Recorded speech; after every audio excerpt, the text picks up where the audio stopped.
Bom dia a todos os que ousaram partilhar um pouco do seu tempo para debatermos um tema que para nós é absolutamente essencial. Quando o nosso grupo de trabalho em sistemas em gestão da informação e saúde da APA teve o privilégio de coordenar o lançamento do livro sobre transformação digital em saúde, o tema da cibersegurança e do RGPD foram desde cedo um dos temas que nós quisemos trazer para este livro e para o nosso debate dentro do nosso grupo. O Carlos Sousa, que todos já devem conhecer, e eu ficamos então com a tarefa de coordenar um capítulo dedicado a estes temas e muitas questões nos foram desde logo surgindo. Hoje vamos estar com o Pedro e com o Sérgio, que o Carlos de seguida passará a apresentar, e eu explicar-vos um bocadinho qual é que foi o propósito de hoje deste nosso webinar, onde esta sessão de e-learning. Efetivamente nós temos visto que, por força de muitas prioridades que têm acontecido, o tema da cibersegurança não é que não seja falável, é falado todos os dias dentro de todas as nossas instituições, tenho a certeza disso, mas como alvo de reflexão conjunta tem sido muito pouco trabalhado, pelo menos entre nós, instituições de saúde. Estaremos todos a dar o nosso melhor, estou certa disso, mas partilhamos todos uma lógica de que de certeza juntos teríamos todos mais força se falássemos mais e se agíssemos mais em conjunto.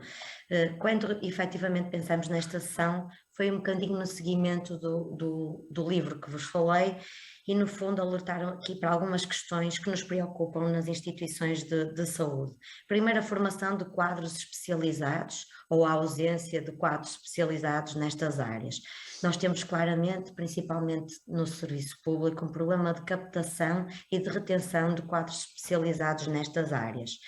Depois temos também, da parte ainda de alguns decisores, alguma resistência em perceber a prioridade no tema quando se trata, por exemplo, de recursos humanos e saber que estes recursos humanos custam dinheiro, por exemplo, manter uma prevenção 24/7 num hospital e efetivamente é um custo, mas que deve ser visto, não como uma lógica de quantos episódios aconteceram no último ano. Se não aconteceram é porque se calhar não é preciso. E nós ainda assistimos isto dentro de algumas instituições e achamos que isto tem que ser combatido. Fazemos muito isto orientado para a área clínica e todos sabemos que temos prevenção nas mais diversas áreas, nas áreas clínicas, mas nesta área em particular da cibersegurança e que no limite pode ter como consequência danos para os doentes, temos muita dificuldade em provar este investimento, o benefício deste investimento.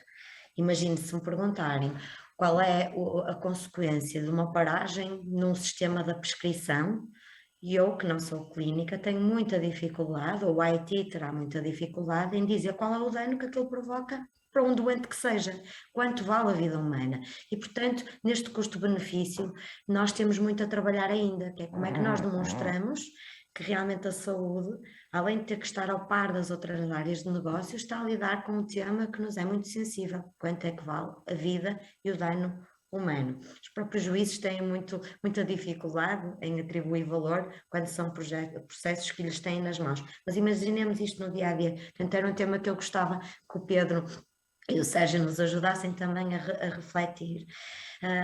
A realização que achamos que é absolutamente essencial de simulacros e de auditorias constantes, não é? Para ter a ousadia de pararmos o hospital de uma forma segura, em que os utilizadores sabem que se trata de um simulacro, encontrarmos o tempo para isto. Melhor fazer em ambiente controlado do que nos acontecer um dia sem qualquer controle. A questão do contacto permanente, que é quem é a pessoa, qual é o perfil e também como é que se remunera esta função que é de grande responsabilidade. E depois realmente responder a três perguntas, assim, tendo por base os gestores de topo, que é sabermos quanto vale a informação da nossa organização, sem informação, quanto tempo sobrevive a nossa organização, se temos noção disto, e que informação precisa então de ser absolutamente protegida, uma vez que há vidas, como já falamos, em jogo. E por último, lançar aqui também aos meus colegas um desafio. Será que nós e eu própria conhecemos as vulnerabilidades, todas as vulnerabilidades dos nossos sistemas, fazemos estes testes de vulnerabilidades? E com isto passo a palavra ao Carlos para que vos possa apresentar os nossos convidados. Obrigada. Obrigado, Rita. Bom dia a todos.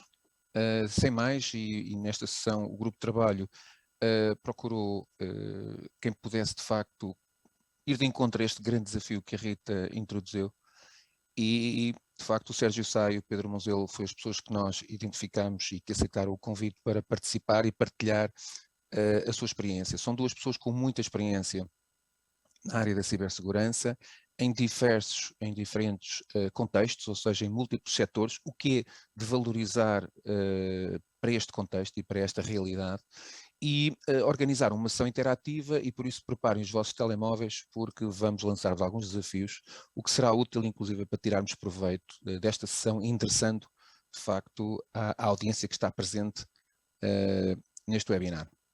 O Sérgio de Sá é Associate Partner da Ernst & Young Consulting, na área da cibersegurança desde 2017, é licenciado em Engenharia Eletrotécnica pela Universidade de Lisboa, tem um mestrado em Informática na área da segurança, também pela mesma universidade, e uma pós-graduação em Direito na área dos sistemas de informação, com enfoque na privacidade, pela Faculdade de Direito, uma universidade também muito em voga ultimamente, e fundou e administrou uma empresa de serviços de consultoria de segurança cibernética, portanto, também nesta área, e durante muitos anos foi Security Practice Director numa multinacional com diferentes vertentes, portanto, cujo objetivo, pelo menos da prática dele, era de facto apoiar as operações de negócio do ponto de vista da eficiência e da segurança. Como referi, a sua experiência é na área das telco, portanto, os grandes operadores de telecomunicações, as utilities, tem a ver com as energias, as águas, a área financeira e muito importante, o setor público em Portugal e também no estrangeiro. De igual modo, o Pedro Monzelo faz também parte da Ernst & Young, é manager nesta área de cibersegurança, também é licenciado em Engenharia Informática, neste caso pelo ISCTE, e tem um mestrado em Gestão de Sistemas de Informação pelo ISEC. Tem múltiplas certificações profissionais, eu destacaria o Certified Information Security Manager e a Lead Auditor para o ISO 27001. Para quem não sabe, assim como a ISO 9001 é a referência internacional para a certificação e gestão da qualidade, a ISO 27001 é, no fundo, o padrão de referência internacional para a gestão da segurança da informação. E, de facto, é muito importante, quando falamos de cibersegurança, conseguimos mapear, digamos assim, e cumprir muitas das normas desta ISO 27001, o Pedro depois falará disso, enquadrado no aspecto de cibersegurança nas unidades de saúde, tem 8 anos de experiência no serviço de consultoria, em diferentes valências, na governança, na gestão do risco, na continuidade de negócio, na proteção de dados. Tudo isto são dimensões de cibersegurança e da proteção dos dados, e ao longo da sua carreira esteve também envolvido em múltiplos mercados, banca, seguros, e-commerce, telecomunicações, e portanto temos duas pessoas extraordinárias para partilhar connosco não só como é que noutros setores de atividade estão a fazer e como é que podemos mapear para a área da saúde os mesmos mecanismos, que dificuldades já enfrentaram outros setores que começaram há mais tempo e que foram atacados há mais tempo, e sem mais eu passaria a palavra ao Pedro e ao Sérgio para contextualizar a nossa sessão e porventura lançarem o primeiro desafio. Sérgio, Pedro, bem-vindos.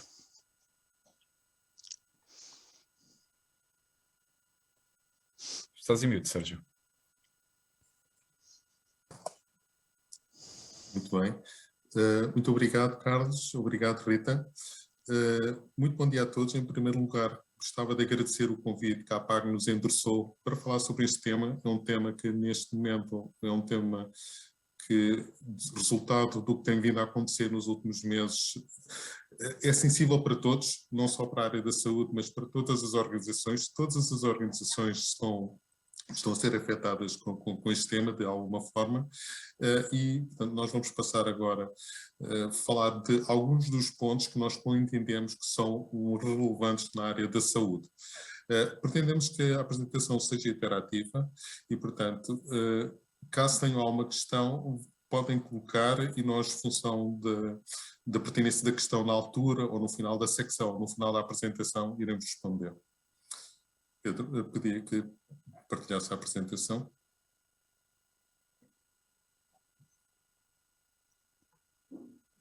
Ok. Pode-se avançar para o slide seguinte.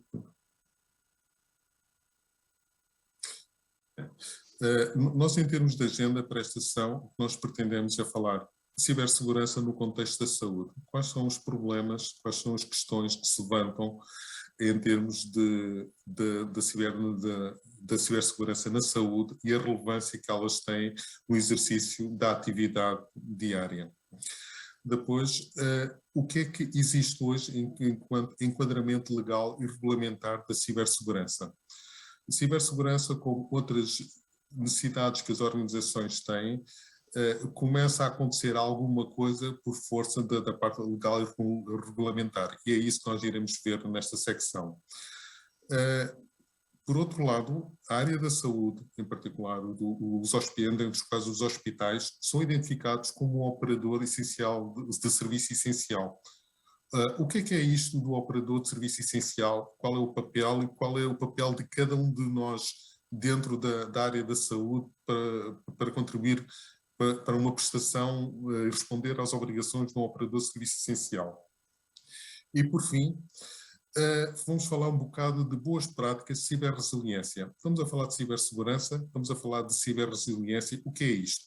Vamos falar ao longo destas várias secções e o que nós estamos neste momento e sentimos temos que caminhar para a ciberresiliência e vamos definir isto ao longo da apresentação. E por fim, aqui alguns casos de perguntas e respostas que queiram nos colocar, isto no final, mas estejam à vontade enquanto irá e for decorrendo a apresentação de colocar as questões. Cibersegurança na saúde. Eu, se calhar, aqui a primeira coisa que sugeria era de fazermos aqui um exercício e percebermos na nossa audiência quais são os perfis, quais são as funções que estão a exercer hoje, para, conforme isto, nós também podermos orientar aqui a apresentação. Pedro?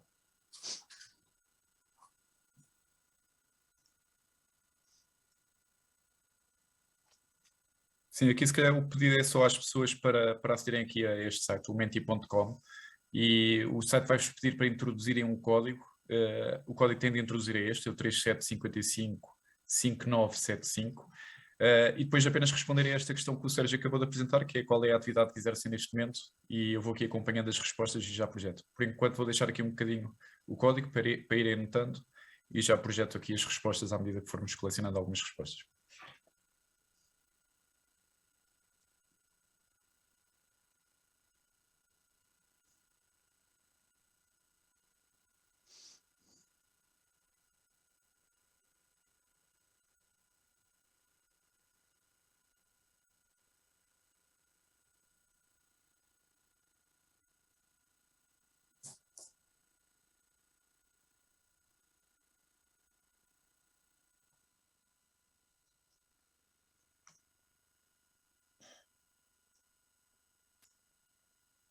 Mais uns minutos.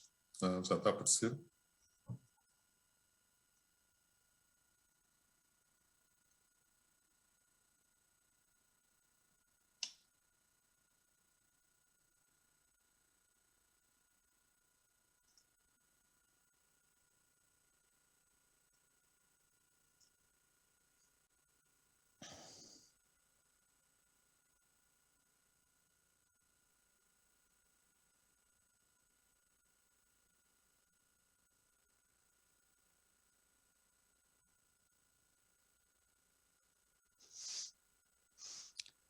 Sérgio, Pedro, como é a panágio da saúde, temos aqui uma vasta pleia de grupos profissionais, como é típico da saúde. Sim, e nós do nosso lado ficamos muito satisfeitos porque já percebemos que com isto há uma sensibilidade para o tema, não vem um tema só como um tema de IT ou um tema de segurança, e portanto vejo aqui uma diversidade de perfis e é isto que se pretende, que as pessoas sintam. Sem dúvida.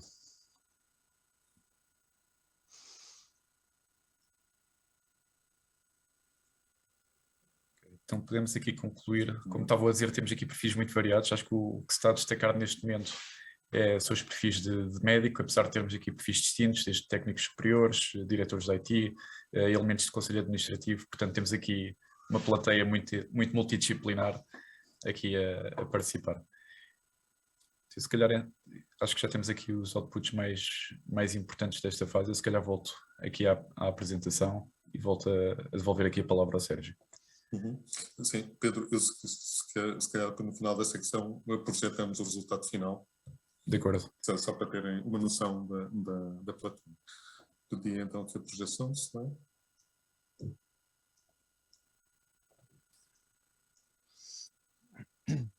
Ok, próximo.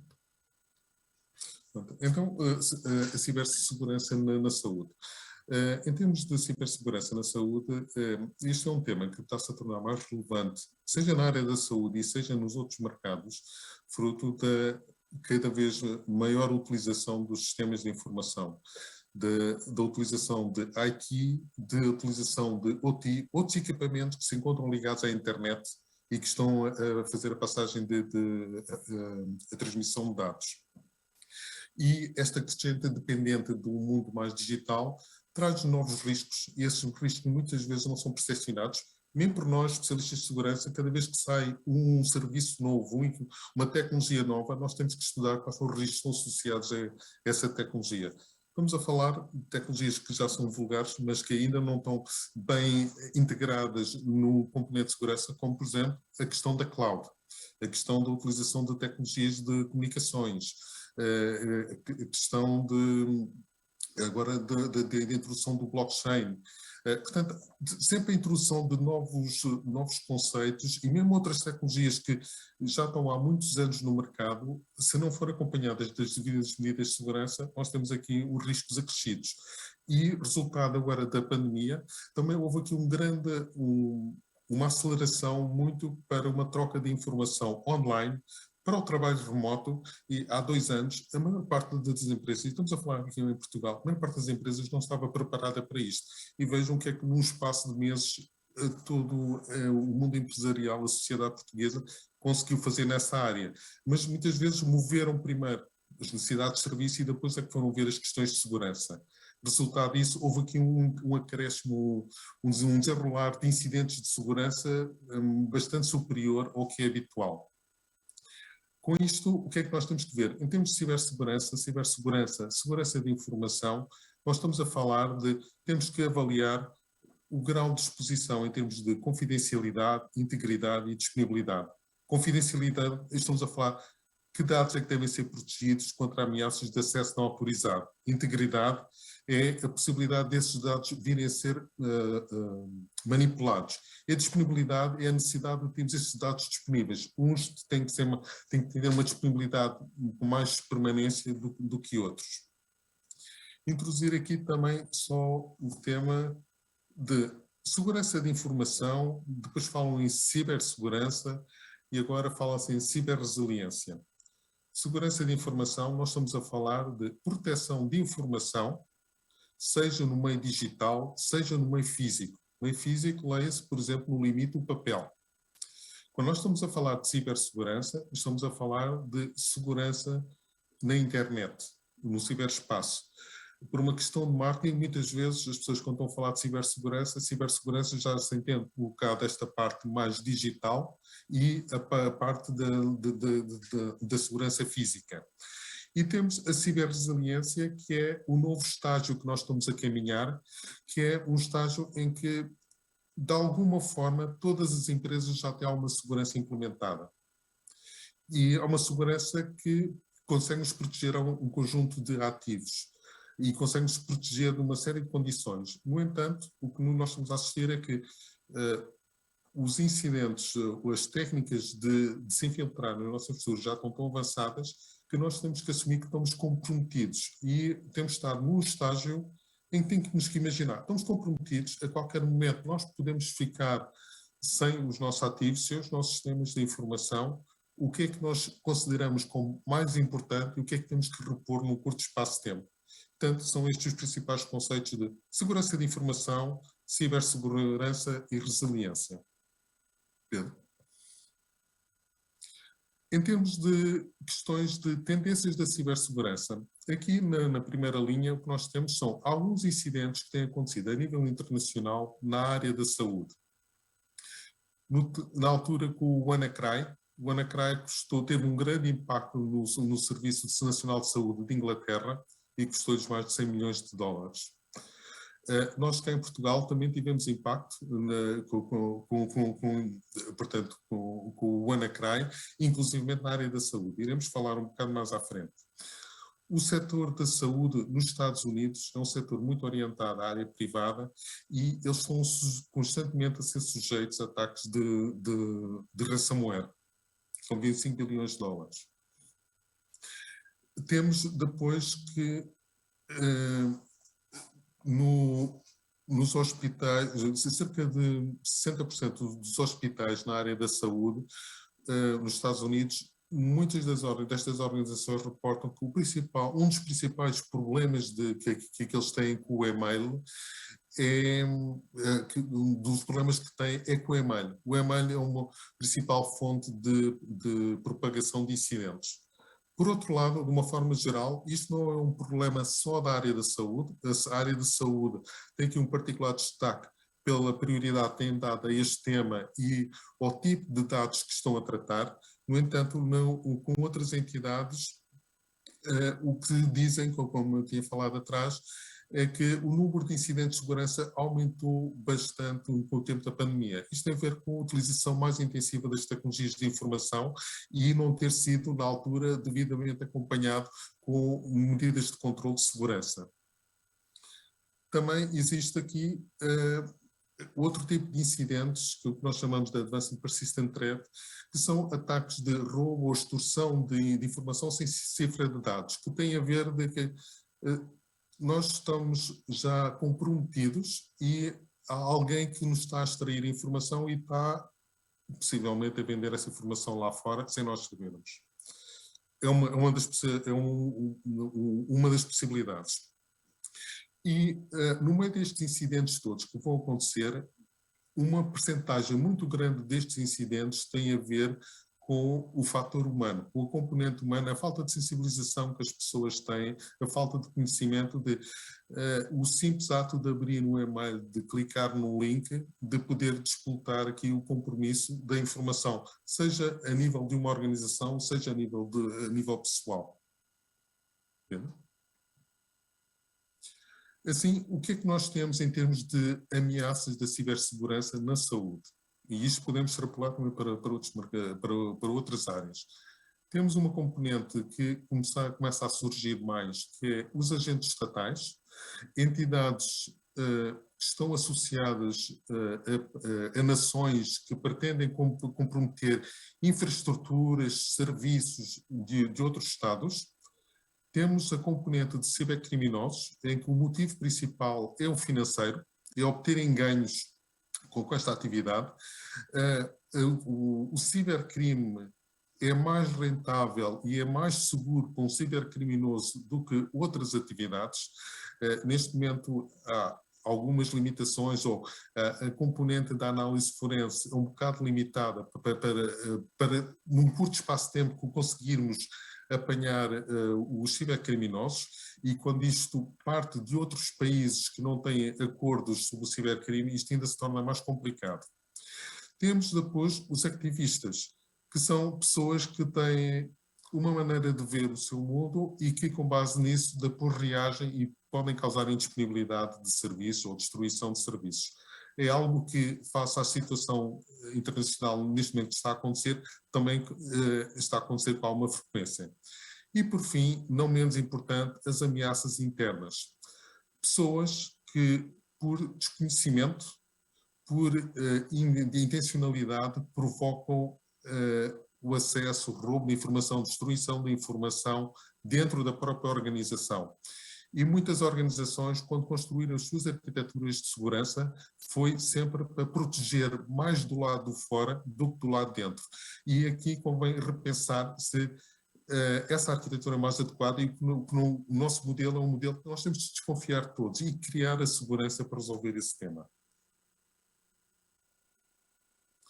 Assim, em termos de ameaças de cibersegurança na saúde, o que é o mais habitual a acontecer? É atividades de hacking, exploração de vulnerabilidades que existem dentro da infraestrutura da organização, ataques com malware, em que um dos ataques mais populares neste momento é o ransomware. Um ataque, cifram os dados e pedem depois aqui portanto, um valor para desencriptar os dados. e depois o roubo de dados. Isto normalmente acontece de uma forma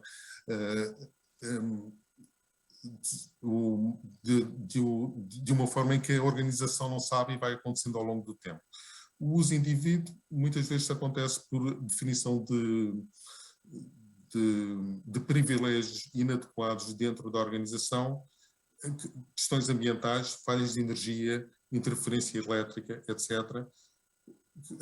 Componente física, roubo de dispositivos, adulteração de dispositivos, a componente social, que é uma parte muito ativa neste tipo, ou pelo menos a primeira fase para entrar dentro de uma organização, através do comprometimento de credenciais, burla, alteração, falsificação, e por fim a questão do erro.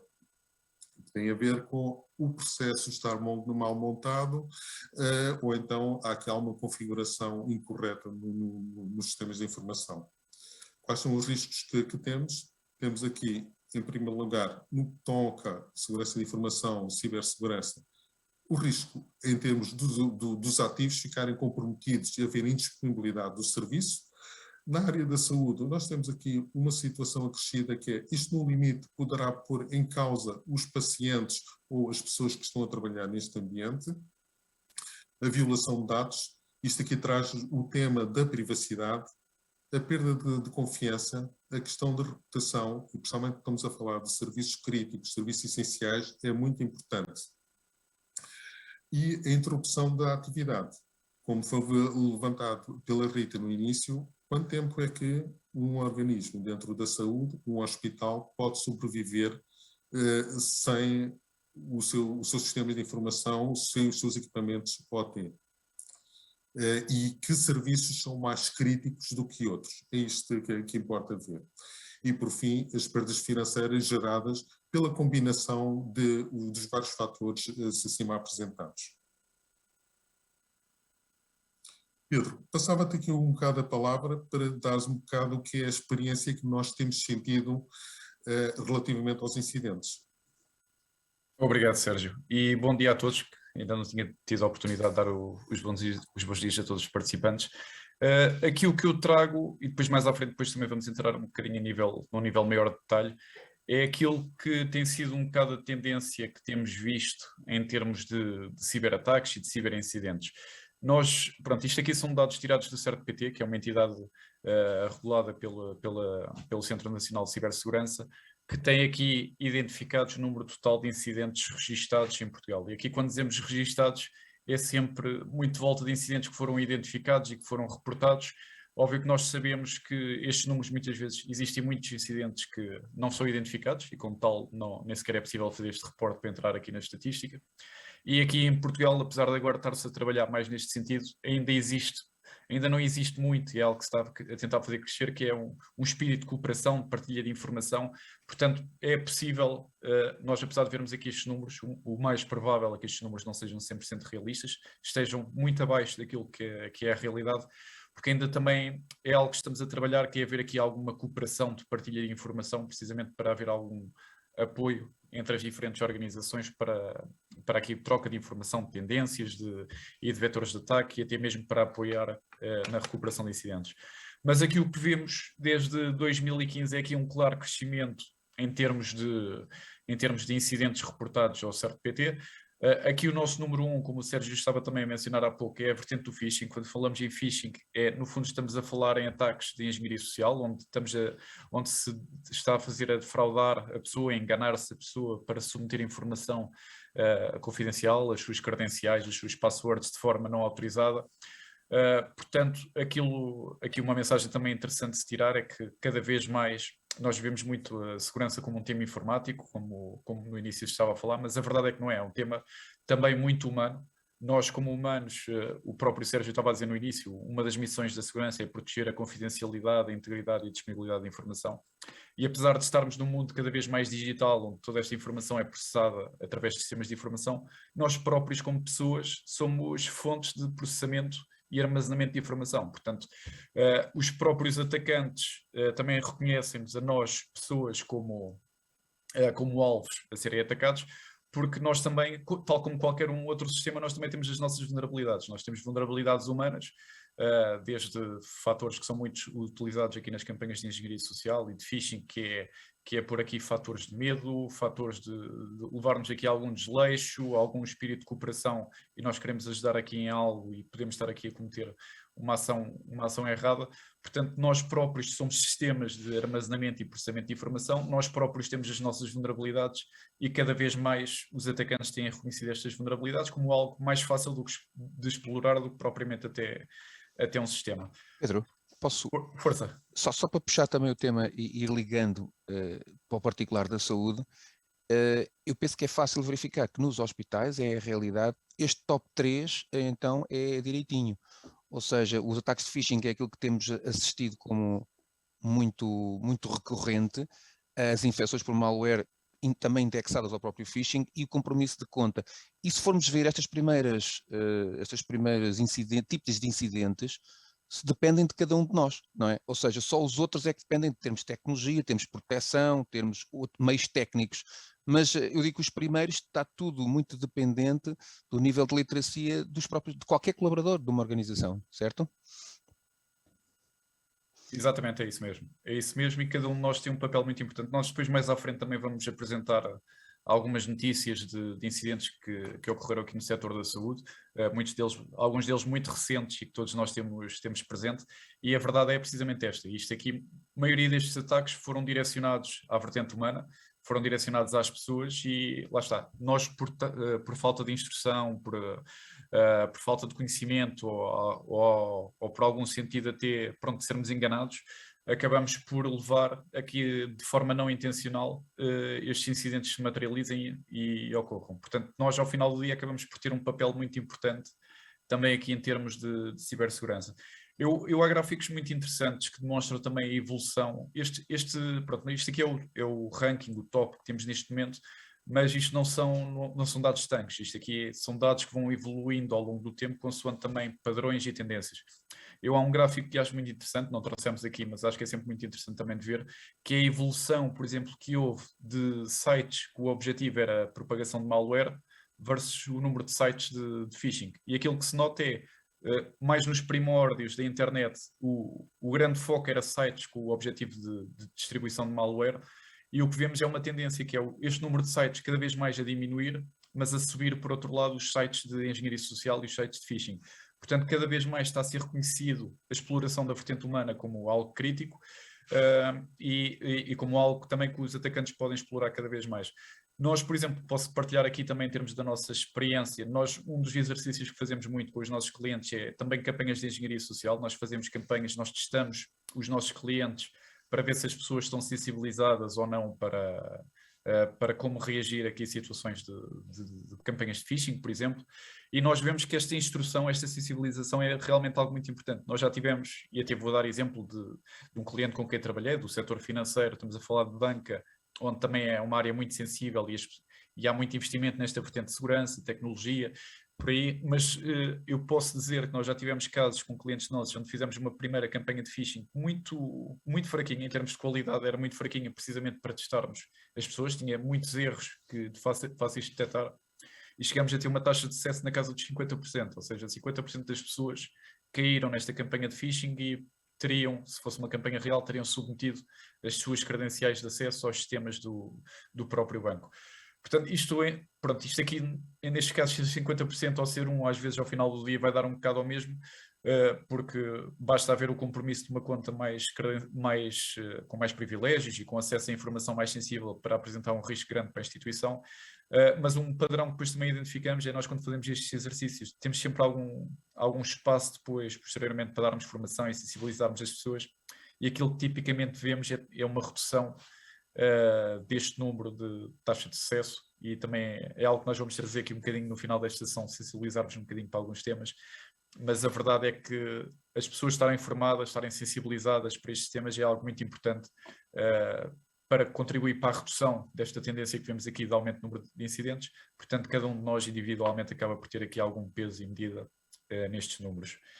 Pronto, eu se calhar passava aqui um bocadinho à frente também para dizer, eu acho que isto é um tema também muito importante, que é por um lado vermos qual é que é a evolução das ameaças que nós vemos ao longo do tempo, e acho que ainda mais importante do que isto é nós percebermos também as motivações. Nós temos tido aqui alguns incidentes, podemos referir incidentes públicos, como o caso, por exemplo, da Vodafone, onde foram incidentes que tiveram uma visibilidade muito grande, tiveram um impacto muito grande no nosso dia-a-dia, ou seja, os clientes Vodafone sentiram na sua pele os impactos deste incidente e apesar, na minha opinião, o trabalho que foi feito em termos de comunicação aos mídias e comunicação pública foi muito bem feito, mas nós chegamos ao final, pelo menos nós profissionais de cibersegurança, e aqui falo até individualmente por mim, e chego ao final e eu ainda não sei qual é que foi a motivação por trás daquele ataque. E é muito difícil nós sabermos quais é que são os impactos reais do incidente se também não soubermos quais é que são as motivações que estão por trás. E nós temos vindo a criar aqui esta estrutura, temos esta apresentação gráfica que é para demonstrar que ao longo do tempo as motivações para os ataques têm vindo a alterar-se e, como tal, também a sofisticação dos mesmos tem vindo a atacar. Nós aqui nos primórdios da internet, estamos aqui a falar nos anos 80, havia muito, o objetivo era muito autoexposição, as pessoas demonstrarem que conseguiam fazer aqui algumas brincadeiras e comprometer alguns temas através da net, mas era muito mais para era quase um marketing pessoal, era estas pessoas dizerem, olha, eu consegui alterar aqui este site, consegui alterar aqui, comprometer aqui este sistema, alterar as notas da faculdade, que aconteceu muito no início, de haver aqui casos de pessoas que conseguiam manipular as notas que tinham na faculdade. Portanto, era algo muito, em termos de motivações, eram motivações mais pequenas, eram mais pessoais, de se exporem e de mostrarem que têm estas capacidades, mas à medida que a própria tecnologia foi evoluindo, à medida que a internet foi evoluindo e que os negócios também cada vez mais estão dependentes da internet e dos sistemas de informação, cada vez mais também o próprio perfil do atacante tem evoluído e também com motivações diferentes. Há pouco o Sérgio mencionou os cibercriminosos, que acima de tudo as motivações são financeiras. É sempre aqui pronto, isto são dados, são estudos que são feitos, não há aqui uma base que nós possamos dizer que fomos ver a contabilidade dos atacantes para saber se é real ou não, mas a verdade é que já há muitos indicadores, aqui para terem alguma noção, que dizem que o mercado do cibercrime já gera tanto ou mais dinheiro que o mercado da droga. Portanto, tal como no mercado da droga existem pessoas mais a título individual que fazem este tipo de ações e que são muito pouco organizados e sofisticados, existem também grandes cartéis, grandes redes organizadas e altamente financiadas que têm um poder e influência muito grande no mercado da droga.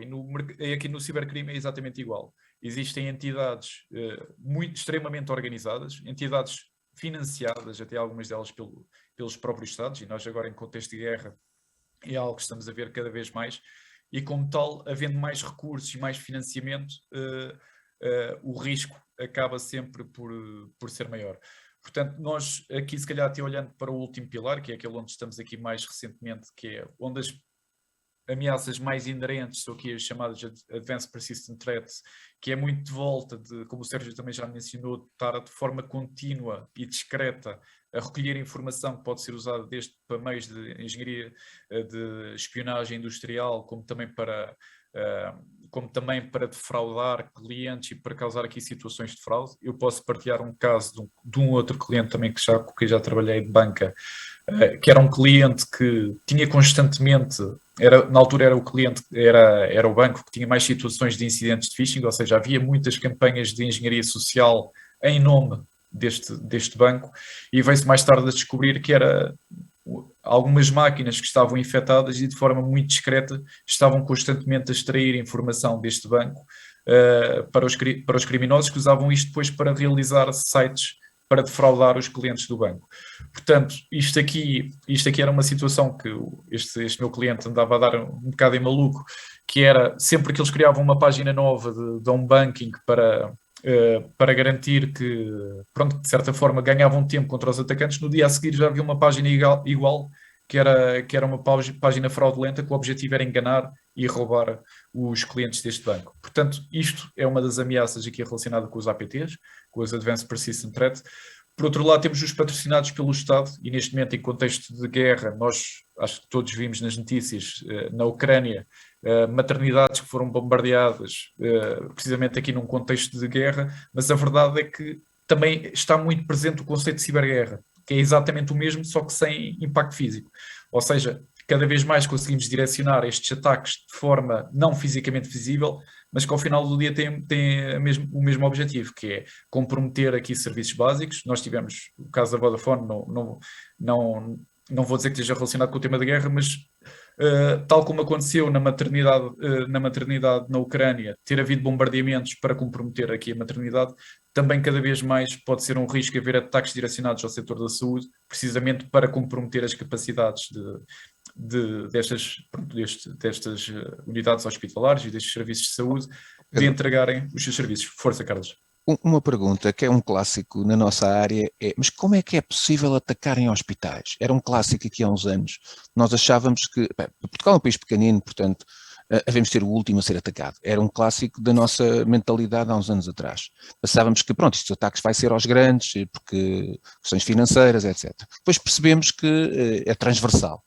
E mais tarde ainda achamos que, eventualmente, isto da saúde haverá escrúpulo. Bem, por um lado vemos que na guerra física não há escrúpulos absolutamente nenhuns, quanto mais no digital. Segundo, muitos destes ataques são completamente alheios a quem está do outro, no fundo, a quem é o alvo, ou seja, muitos dos ataques são simplesmente portas eletrónicas, IPs, ou seja, acaba por muitas vezes o atacante, nem sequer saber muito bem quem é que está a atacar.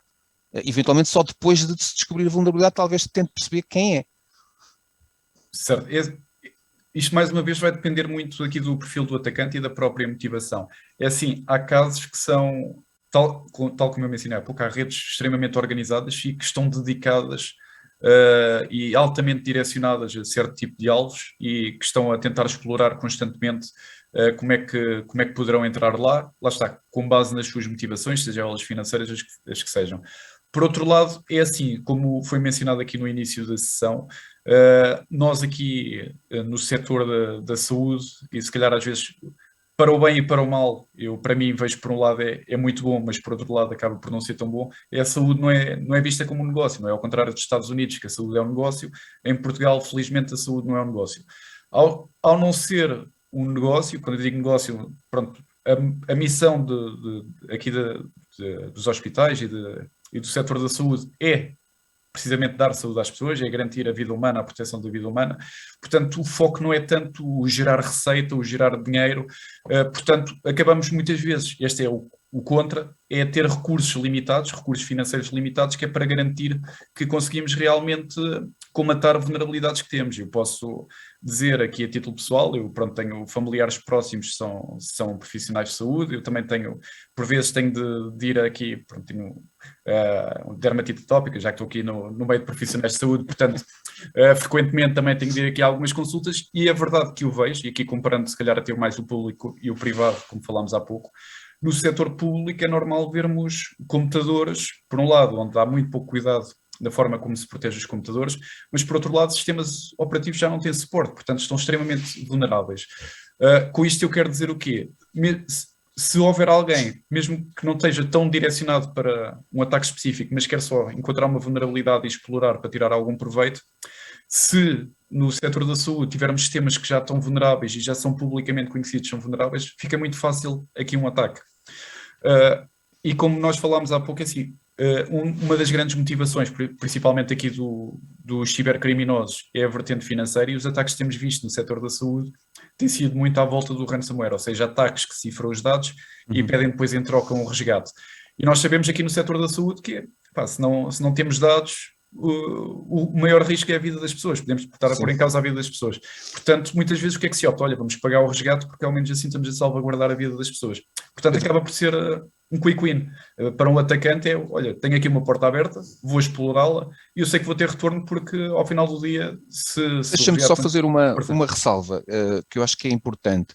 Nós, aqui em Portugal, também temos a componente privada pura e dura, não é? Ou seja, temos 4 ou 5 grandes grupos de saúde, e eu, da minha experiência, tenho que dizer que a forma como estamos a abordar e como estou a ver a abordagem à cibersegurança é bastante distinta. Ou seja, os grupos privados estão a trabalhar como empresas privadas e desse ponto de vista eu compararia o que a CUF está a fazer, ou quem diz o Joaquim Chaves, diz o Unilabs, ou diz a Germano de Sousa, que nem por isso deixam de ser atacados, como vimos com a CUF, e temos a Luz, etc. E eu tenho por experiência própria e das conversas com os colegas com quem tenho conversado, tem havido uma preocupação muito grande, enquanto que no SNS acaba por haver aqui uma relação muito próxima com quem presta serviços e no fundo centraliza a gestão da rede informática da saúde, que é os serviços partilhados do Ministério da Saúde. No caso dos privados tem que cada um por si, cada grupo por si, tratar os aspectos de cibersegurança. E eu tenho assistido de facto a uma aposta muito forte e uma preocupação muito forte com a reputação, com a proteção dos dados, até porque de facto é da sobrevivência desses grupos que se trata quando estamos a falar de cibersegurança. No SNS acabamos por haver aqui uma grande relação entre as organizações que estão na trincheira, no fundo, a prestar cuidados, e depois quem tem algumas responsabilidades de partilhar serviços mais especializados, e acaba por haver aqui um bocadinho esperar que alguém ajude, alguém resolva, e acaba por haver aqui alguma inércia a que assistimos nos primeiros anos. Agora houve uma aceleração, mas eu acho que já houve um grande retrocesso e há alguma literatura recente na comunicação social sobre isso e sobre essas limitações que urge colmatar, e daí também estarmos aqui hoje a conversar. Exatamente. Muito obrigado, Carlos. E é isso, pronto, de haver aqui investimento e depois é haver as próprias pessoas também estarem sensibilizadas. Cada um de nós individualmente tem um papel nisto tudo e que, pronto, esse papel acaba por ser também fundamental para reduzir aqui este tipo de situações. Ou seja, não é só os sistemas estarem desatualizados, não é só termos aqui sistemas antigos e sem qualquer tipo de suporte, é também cada um de nós individualmente, mesmo havendo investimento nos sistemas, havendo investimento no IT, cada um de nós também individualmente fazer parte desta missão, que é garantir aqui a segurança da informação. Estávamos aqui a falar dos casos da CUF e outros casos semelhantes. Eu se calhar aqui voltava a devolver a palavra ao Sérgio para falar um bocadinho também destes incidentes que nós temos aqui mais visibilidade. Sérgio. Obrigado, Pedro. Nós agora voltamos aqui à realidade em Portugal. O que tem acontecido em Portugal nos últimos tempos? Nós vamos mostrar aqui só alguns exemplos que são públicos. No entanto, o que nós percebemos é que estão a acontecer mais incidentes de segurança que nem todos são e que não estão a ser partilhados. Estes foram públicos, isto causou aqui uma interrupção de serviço significativo, e antes de passar por isto já teve um mais atrás. Em 12 de maio de 2017 houve o ataque ao WannaCry.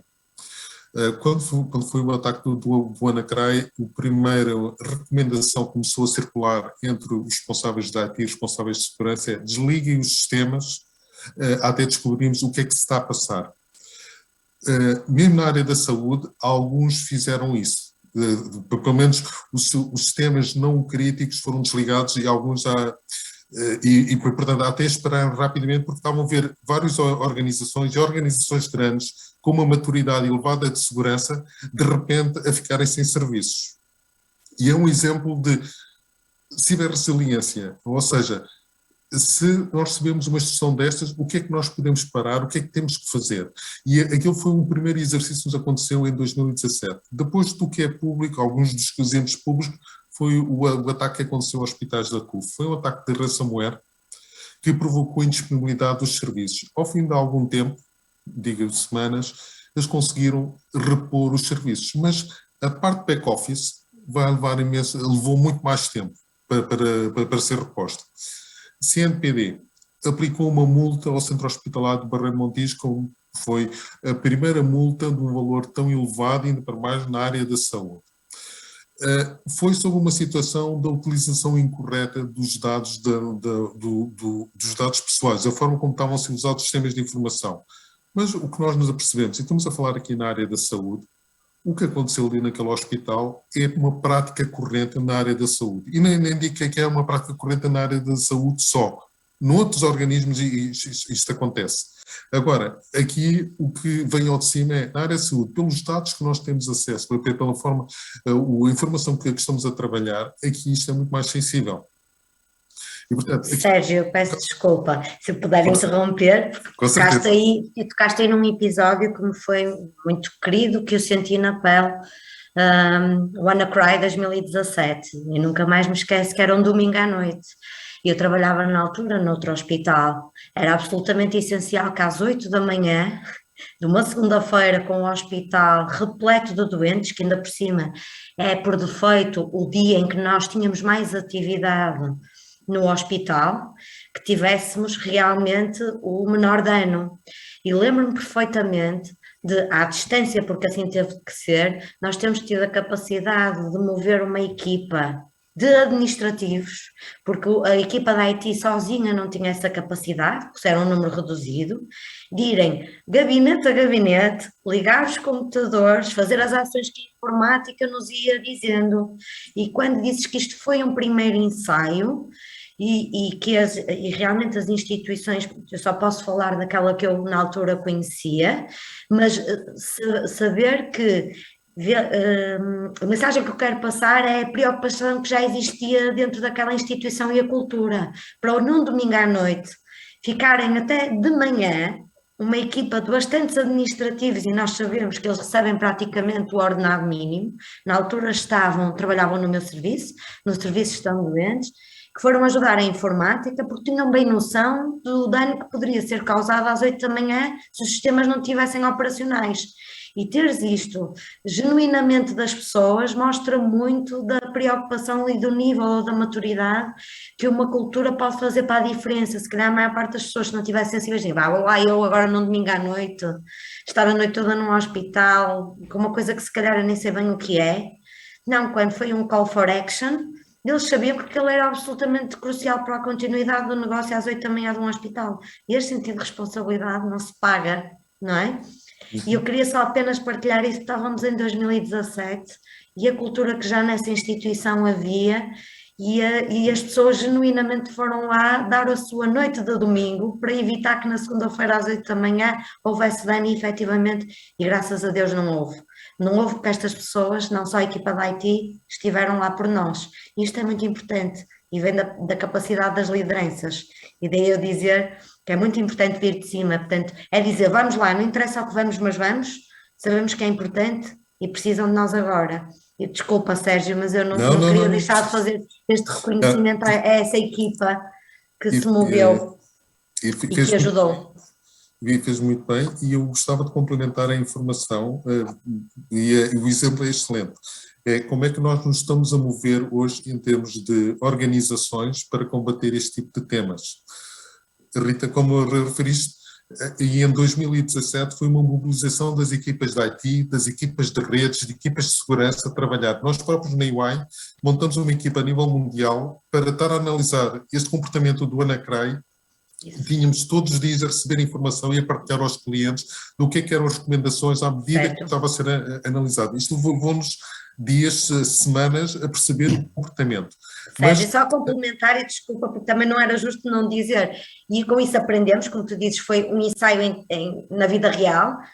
A informática percebeu que tinha que melhorar o processo, que não podia ser nada manual, como isto que eu estive a explicar, e de imediato conseguiu implementar um sistema que hoje lhes permite, não é, se necessário, acordar os equipamentos sem ter que ir posto a posto, se for preciso instalar uma atualização crítica, que era o caso do WannaCry, não é? Perceber isso, não é?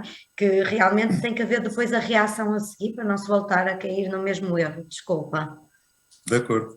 Sim, onde é que eu queria chegar com isto? Era, em 2017 realmente a mobilização foi muito numa perspectiva mais tecnológica, mas os incidentes que têm vindo a acontecer partem muito de atividades, e mesmo esse incidente do WannaCry partiu de uma atividade de um colaborador normal que carregou no link, é algo que não devia ter executado. E a partir daqui desenvolveu-se campanhas, e o Pedro estava a falar destas campanhas de phishing, que é de o evitar um incidente ou comportamentos suspeitos parte de toda a organização. E, portanto, o contributo de todas as áreas, desde o simples administrativo, do médico, do enfermeiro, quando estou a receber a informação, dizer, este e-mail eu não costumo receber, este link é estranho, isto não faz sentido. Ou seja, as pessoas terem mais sensibilidade para a informação, para os contactos por telefone, por SMS, o que for, se aquilo faz sentido. Nós normalmente, e vamos procurar, em 2017, se calhar, mais ou menos o que nos íamos recebendo, íamos aceitando, íamos lendo, íamos clicando. Nós, neste momento, o que temos é, as pessoas já começam a ser sensíveis a isso e cada vez temos que melhorar mais essa postura. E é uma postura de não olharmos estes problemas como uma questão só tecnológica, é uma questão de da organização toda e nós no nosso dia-a-dia, seja na organização, seja na nossa vida pessoal, toda a informação que nós recebemos, se aquilo é mesmo para nós, se aquilo faz sentido. E era isso que eu queria complementar, que é a maneira como nós estamos a viver e como é que hoje nós devemos encarar este tipo de incidentes. Voltando aqui, portanto, temos hospitais da CUB, depois tivemos a situação no Barreiro Montijo. Este ano, 2 incidentes que vieram ao público, que foram todos relacionados com o ransomware. O que é que está a acontecer aqui com estas situações de ransomware? Normalmente são situações em que provocam aqui uma disrupção. Temos aqui uma situação que está associada ao pagamento de um resgate. Muitas vezes o que nós estamos a assistir é as entidades, para não ficarem com o serviço comprometido, estão a pagar os resgates. É uma prática corrente. Agora, falta ver do outro lado o quanto sério é essa entidade para que ou pagar o resgate, depois liberta os dados ou não fez com os dados mais alguma coisa. No entanto, nestas situações de ransomware e quem não paga resgates, muitas vezes a situação, o correto é não pagar o resgate. Também vamos ser claros. Mas a situação de recuperação e de reposição dos dados é muito morosa e pode haver situações em que nós nem sequer conseguimos repor os dados. Okay? Sérgio, sobre isso, sim. Eu acho que é muito importante sublinhar que não podemos pagar o resgate, e eu acho que isso deve ficar muito claro. Mas é verdade que se de facto não pagássemos o resgate, o negócio não estava a crescer tanto. E, portanto, há aqui um contrassenso que nós conhecemos e que é reconhecido a nível mundial entre não se deve pagar o resgate, e nos Estados Unidos até é uma questão criminal, etc., e de facto o negócio estar a crescer, o que demonstra que de facto em algumas situações o resgate é pago.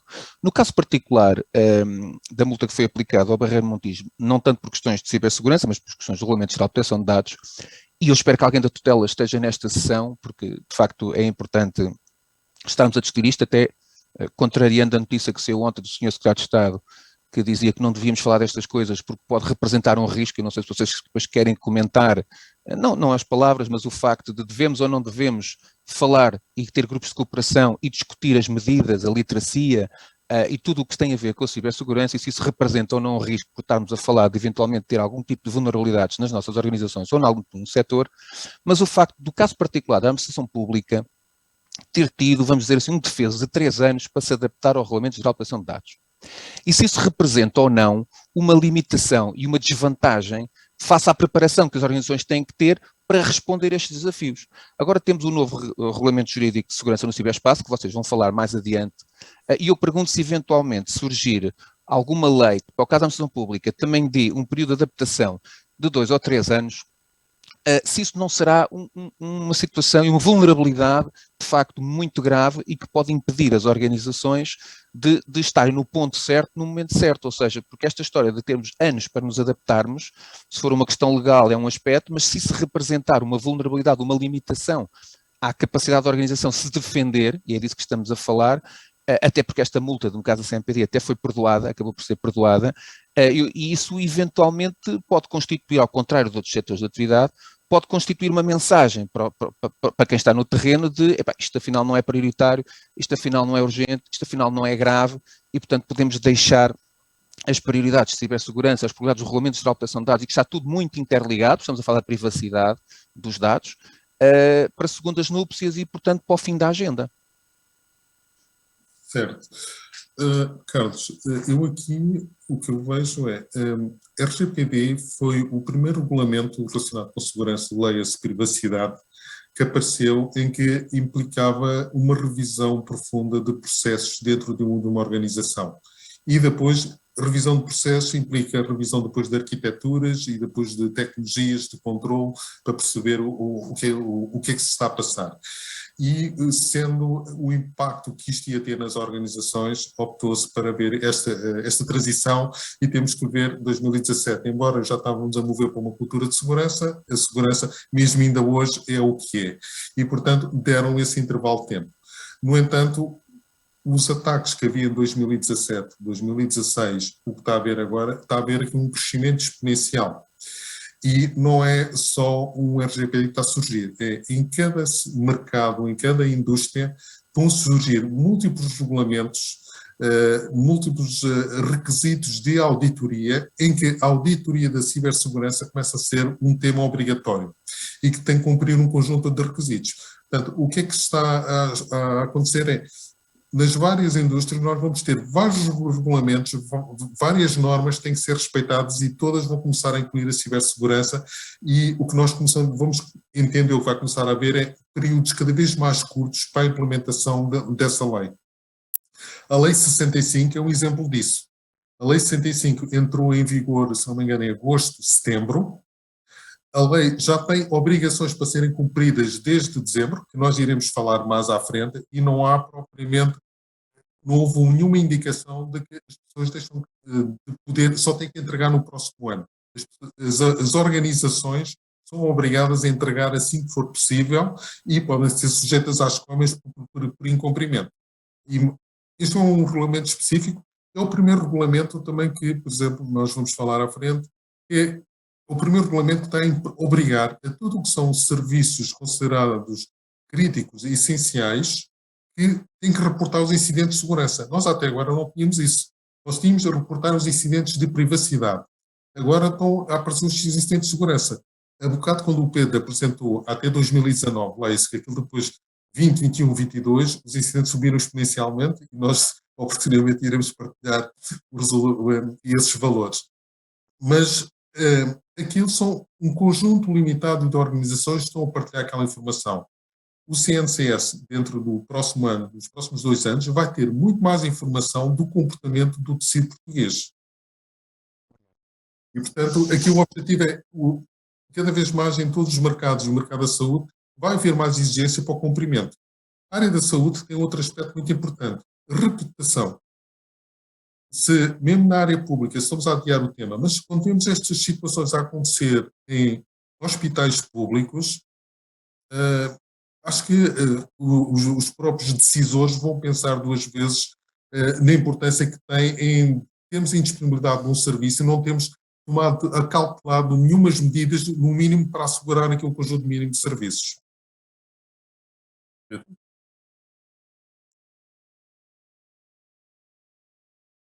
Próximo slide. Em resumo, relativamente a esta secção, portanto, nós quando temos a parte aqui da cibersegurança, o impacto dos ciberataques, isto tem um impacto humano e operacional, e depois outros mais numa perspectiva enquanto organização, impactos financeiros, reputacionais e a componente legal ou regulamentar. Legal ou regulamentar tem a ver aqui com um conjunto de implicações e todos estes regulamentos começam a ter coimas associadas. E, portanto, é mais portanto, o legal regulamentar há um conjunto de obrigações que estas organizações começam a ter para com a sociedade e com os reguladores, e depois o incumprimento tem aqui coimas associadas. Pedro? Vamos passar aqui à próxima secção, nós estamos 2 horas. Vamos falar então do enquadramento legal e regulamentar da cibersegurança. O que é que nós temos a nível nacional que importa para a saúde a ter atenção? Temos a Lei da Proteção de Dados, que saiu em 2019 e que todos os organismos da saúde deverão ter já implementado e que visa proteger os dados pessoais dos seus clientes, dos seus colaboradores, como dados sensíveis, dados de saúde. Temos agora, saiu o ano passado, o Decreto-Lei 65/2021, que é a proteção da componente da segurança da informação como um todo, dos ativos de informação, para evitar compromisso de integridade, disponibilidade e confidencialidade da informação. E temos depois aqui uma específica mais para a área do setor público, que é a circular normativa da SPMS, que iremos falar, que é, digamos, de proteção da sua infraestrutura. Por outro lado, do lado internacional, temos aqui as diretivas que vieram originar estas leis a nível nacional. A diretiva NIS é a proteção, um regulamento que determina a proteção de tudo o que são infraestruturas críticas no espaço europeu, e depois um regulamento que saiu recentemente, que é o Cyber Security Act. Cada um até agora tem feito a sua segurança à sua maneira. Um faz com o firewall, outro faz com o firewall e antivírus, outro mete VPNs, outro mete os sistemas de monitorização. Aqui o que nós estamos a fazer é o desenvolvimento de produtos, a prestação de serviços implica um conjunto mínimo de requisitos de segurança. E são estes requisitos de segurança que nós vamos estar a usar na Lei 65. A Lei 65, os requisitos que nós vamos ver à frente, é o início do que vai ser os requisitos que nós vamos ter que ter em conta na Lei do Ciberespaço. Então, em termos da Lei da Proteção de Dados, temos aqui o cumprimento de tudo o que são os direitos dos titulares dos dados. O que é que nós podemos fazer com os dados dos titulares? A partilha da responsabilidade do tratamento dos dados entre o detentor desses dados e outras entidades que estão envolvidas num subsistema a tratar esses dados e como é que eles podem ser usados. Identificação de um encarregado de proteção de dados. Uma pessoa que é responsável, é o ponto de contacto para qualquer incidente, qualquer tema com privacidade, o CNPD poder entrar em contacto com essa entidade e pedir explicações. Ele tem uma vasta equipa por trás dele, ou deverá ter uma equipa para o suportar. O DPO vai ter que ter, é uma pessoa que vai ter que ter um suporte a nível legal, a nível tecnológico, a nível processual, perceber o negócio, o serviço que está em causa. Depois, na Lei da Proteção de Dados, temos coimas muito pesadas. As coimas podem ir até 20 milhões de euros ou 4% da faturação. Depois, consentimento explícito do que é que nós podemos fazer com os dados e a obrigação de reportar qualquer incidente em termos de privacidade com impacto dentro de 72 horas à CNPD. A abrangência tem todo o tema de dados pessoais, seja de clientes, seja dos colaboradores das próprias organizações e os dados de categoria especial, aqui neste caso vamos olhar em particular para os dados de saúde. Temos depois aqui a Lei 65. A Lei 65 saiu agora recentemente, saiu em agosto, setembro do ano passado, e vem-nos introduzir um tema de obrigatoriedade, à semelhança do que se fez com a privacidade, para a segurança de informação, em particular numa componente mais voltada para o ciberespaço, portanto, cibersegurança. O que é que se pede? Pede-se para identificar um ponto de contacto que seja um ponto de contacto 24 horas. O que é que significa? Se houver um incidente de segurança num hospital, por exemplo, deverá estar disponível uma pessoa 24 horas para estar em comunicação com o CNS para perceberem o que é que se está a passar, para tipificar, ajudar a despistar o incidente. Temos depois o identificar o responsável de segurança por exemplo, vamos dar aqui o exemplo do hospital. O hospital deve ter uma pessoa que é o responsável de segurança. O ponto de contacto com quem o CNCS pode falar para perceber como é que está o estado da segurança do hospital. Esta obrigação devia ter sido comunicada ao CNCS até 6 de dezembro de 2021. E quem não o fez, o que nós recomendamos é que o faça assim que possível. Temos depois a elaboração da gestão de ativos. Comunicar tudo o que são os ativos de informação que a organização tem expostos para a internet. Neste momento, a preocupação que o CNCS tem e a lei tem é tudo o que são ativos que estão diretamente ligados para a internet. Esses ativos deverão ser identificados e partilhados o grau de risco que eles têm e enviar para o CNCS. Com isto, o que é que o CNCS está a fazer? Tem uma noção da vossa organização e, quando estiver a fazer o despiste do incidente, tem melhor noção de quais são as perguntas que tem que depois entrar em contacto com o ponto de contacto das 24 horas. O prazo para entregar isto era no primeiro relatório anual, que deveria ter acontecido a 31 de dezembro de 2021. E, portanto, se não entregaram, deverão entregar assim que possível.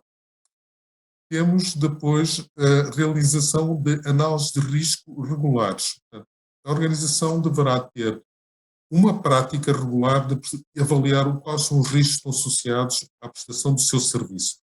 É um documento que deve estar disponível, deve ser partilhado a 9 de agosto de 2022. É o único requisito que ainda vai acontecer para a frente.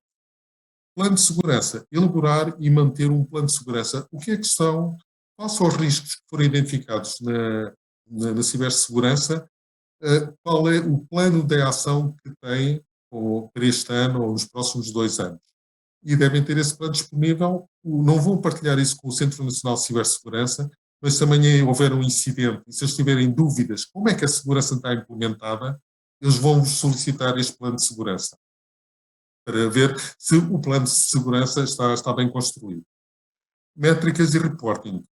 Aqui implica que temos que partilhar com o Centro Nacional de Cibersegurança um conjunto de indicadores da forma como nós estamos a gerir a segurança, neste caso no hospital. E essas métricas deviam ter sido partilhadas até 31 de janeiro de 2022. Se não o fizerem, nós deveremos começar a construir o quanto antes estas métricas. Tem a ver com as métricas de, por exemplo, de reporte de incidentes. Que incidentes é que estão a ter, tipificar os incidentes e o que é que são os incidentes graves que estão a acontecer.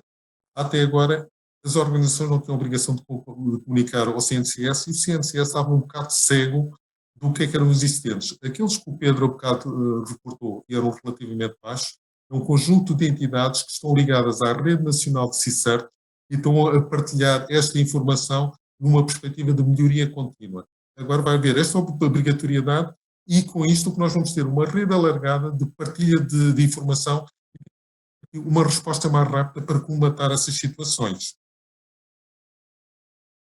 Temos depois aqui a notificação de incidentes com impacto relevante e substancial. Nas métricas de reporting, é um resumo, aqui os reportes de incidentes, sempre forem incidentes graves, devem ser reportados logo. E isso começou a partir de 6 de dezembro de 2021. Próximo. Sérgio, Sim? posso? Podes. Este slide é interessantíssimo, eu diria, porventura, o slide mais importante. E surgem aqui, assaltam-me várias questões que eu gostava que pudesses comentar e que fizesse um paralelo com outras indústrias. Eu começava logo pelo primeiro. A maior parte dos hospitais, desde 2017, tem o RNO, que é o responsável, notificação obrigatória, quando a SPMS se constituiu como representante e fez o protocolo com o Centro Nacional de Cibersegurança, para ser, no fundo, o elo de articulação e o CSIR da saúde. Portanto, os hospitais reportam à SPMS através deste responsável de notificação obrigatória, que em muitos hospitais é também o CSO, o Chief Security Officer, vamos dizer assim. Portanto, quando agora saiu esta lei, não é, o regime jurídico 65, no fundo, os hospitais estavam preparados, eu diria que grandemente com isso. Já em relação a identificar o ponto de contacto e ter alguém disponível 24 horas, temos aqui um sarilho grande, que eu tenho medo de falar em público, por causa das orientações que saíram agora, não é? Mas, de facto, a verdade é que muitos hospitais não têm sequer um suporte de informática 24/7. Portanto, há hospitais especializados, há hospitais distritais, etc., que têm equipas mais pequenas, mais limitadas em termos de recursos, e, portanto, não se podem dar ao luxo de ter alguém disponível 24/7 e ao outro dia tem que lá estar às 9 horas. Eu conheço hospitais que trabalham assim, têm a pessoa disponível, está de prevenção, e muitas vezes é chamado durante a noite, quase sempre para resolver remotamente. Portanto, há muitas administrações que não estão sensíveis para esta questão, como é que vamos ter agora um contacto 24/7. Isso tem que ser visto pelos conselhos de administração e tem que ser endereçado.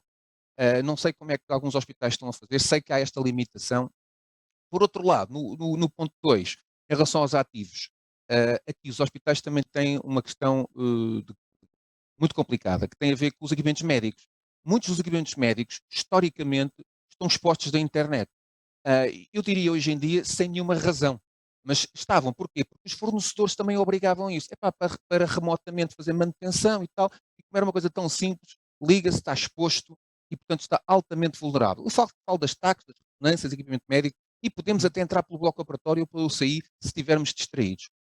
O que é que acontece, Sérgio, é que em muitas áreas, e agora a minha pergunta é como é que é feito noutros setores, quando há vários serviços ou várias unidades numa organização que lideram estas coisas. No caso da saúde, temos muito o serviço de instalações e equipamentos que tutela as infraestruturas e os equipamentos médicos, não é? E, portanto, tratam da compra, da manutenção, etc. E, portanto, não estão muito vocacionados para a questão do software, ou seja, para a questão cyber, vamos dizer assim. E, portanto, acaba muitas vezes o IT por não ter uma noção do inventário de ativos. E quando falamos de ativos críticos para o negócio, estamos obviamente a falar dos equipamentos de suporte à prestação de cuidados, onde faz os MCDTs, etc. Não sei como é que noutros setores, em que no fundo o IT tem um conjunto de responsabilidades e outras unidades na banca, nas telco, na distribuição, tenham outras responsabilidades e como é que convergem para depois, por exemplo, se ter verdadeiramente um inventário de imobilizado, que é um assunto muito delicado nos hospitais, de facto, ter uma noção do seu inventário e depois fazer esta análise de risco que referes, crítica, sobre esses ativos, não é? Portanto, se deveríamos ou não retirar tudo o que não é crítico do acesso à internet, portanto, eventualmente está exposto só quando é extremamente necessário, se calhar por VPN, e como é que, por exemplo, um processo de compra de um ativo deve ou não levar em consideração os requisitos de segurança, quando nem sequer é ninguém do IT que está envolvido nesses processos de aquisição e de manutenção. Todos os outros aspectos, plano de segurança, são coisas que podem ser feitas, que devem ser feitas. Eu tenho uma dúvida também em relação ao dashboard, na parte do reporting. Como é que noutros setores estão a medir e o que é que o IT, ou quem tem a responsabilidade de cibersegurança, reporta às administrações como sendo os indicadores? Para além dos incidentes, que esse é o banal, é o óbvio, depois, em termos de as pessoas que estão formadas, as pessoas que estão certificadas, todos os colaboradores, que indicadores é que são relevantes quando estamos a ver o todo de cibersegurança? Ok. Então, vamos começando pelo ponto. Identificar o ponto de contacto 24 horas. Isto vai ser portanto, uma necessidade. Na prática, este contacto 24 horas não é uma pessoa que está 24 horas disponível todos os dias. Em caso de haver um incidente, tem que ter uma pessoa disponível 24 horas. Em caso de haver um incidente é considerado grave. O que aconteceu agora no Hospital da Horta e está acontecendo nos outros hospitais, obriga que o incidente é suficientemente grave para terem alguém disponível 24 horas. E essa é a perspectiva que o CNCS está a pedir. Em caso de ocorrência de um incidente grave, eles precisam ter uma pessoa 24 horas para ligar e poder acompanhar o incidente, porque eles não estão na vossa infraestrutura. E, portanto, isto pode ser feito ou com pessoas do próprio hospital ou com equipas subcontratadas que estão a apoiar isso. Pronto, poderão ter, assim como tem para os contratos de manutenção, pessoas que estão 24 horas disponíveis subcontratados para repor equipamentos ou algum mau funcionamento, poderão ter uma equipa subcontratada para resposta a incidentes para vos apoiar numa perspectiva muito tecnológica. Portanto, este ponto de contacto é uma pessoa, eu digo, é uma pessoa ou uma equipa. Eles não obrigam que seja uma pessoa. Tem que ser um ponto de contacto que uma pessoa ou uma equipa tem que estar com uma disponibilidade de contacto com o centro para eles poderem estar a tentar Ok, resolver um incidente. ok. Gestão de ativos. Nós, quando estamos a falar de gestão de ativos, necessariamente nós vamos ter que fazer um assessment e esta lei está-vos a impor agora uma regra que os próprios fornecedores vão ter que respeitar essa regra. Nós esta situação que tivemos aqui também tivemos em outras áreas, nas powers utilities, em que entidades que estavam a trabalhar com sistemas de escadas diziam eu não faço patching, eu não altero os meus acessos à vossa infraestrutura, as minhas regras são estas. Mas quando começou a aparecer regulação, eles tiveram que seguir essa regulação. E aqui está a aparecer a mesma coisa. Nós, neste momento, é tudo o que são acessos à internet. Se os hospitais têm múltiplos acessos à internet, importa identificar esses acessos todos e revalidar se realmente todos esses acessos têm os mesmos critérios de acesso ou se faz sentido rever isso e alterar.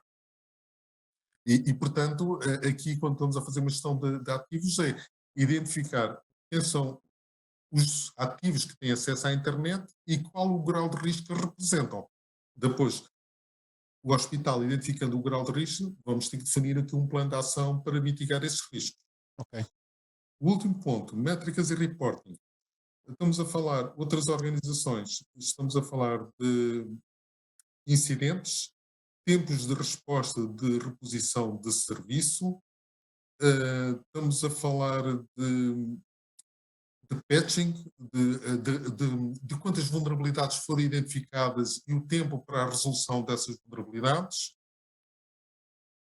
Estamos a falar depois de pedidos de alterações de aplicações, de infraestruturas, com o devido acompanhamento de segurança. Uhum. Respondendo aquilo, isto vai aqui um tema que levantaste em relação à gestão de ativos. Vamos ver à frente.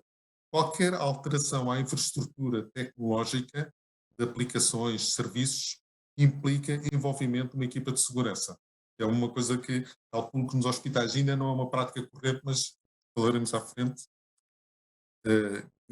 Portanto, a segurança tem que estar envolvida em todos os processos. E neste momento a segurança só estava associada quando era com equipamentos IT. Não, é com equipamentos IT, com equipamentos OT. Quando estão a implementar novos serviços, um responsável de segurança tem que acompanhar o modelo de responsabilidades, o modelo de componente de processos e depois algum impacto que possa ter ou não com aplicações e tecnologia. Obrigado. Queria intervir um bocadinho, muito breve também, só para dar aqui um bocadinho a minha visão relativamente ao tema de o que é que deve estar ou não na internet e mesmo nomeadamente aquela questão pronto, das próprias compras e aquisições de equipamentos. Assim, relativamente ao que deve ou não estar na internet, isto cada vez mais a tendência tem sido, agora vou ser um bocadinho técnico na expressão, mas é a implementação da arquitetura Zero Trust, não é? Ou seja, arquiteturas que garantam, se não é necessário o acesso, não é dado o acesso. Portanto, se estamos aqui a falar, se estivermos ativos postos na internet, que não existe uma justificação, pelo menos naquela altura, para estarem, a boa prática é não se dar, porque poderá eventualmente, o que está na internet é público, portanto poderá eventualmente ser uma porta de entrada.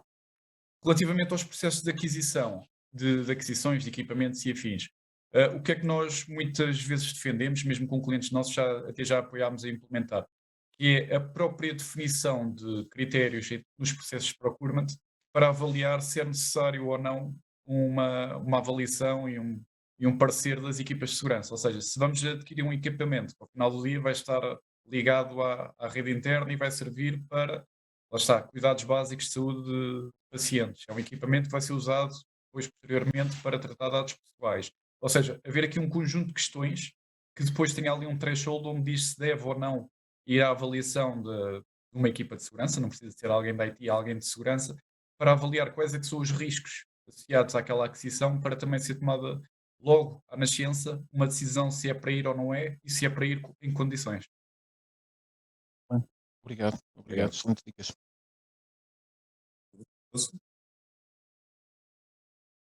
Pronto. Temos aqui então os requisitos da SPMS. SPMS, o que é SPMS dentro do Serviço Nacional de Saúde?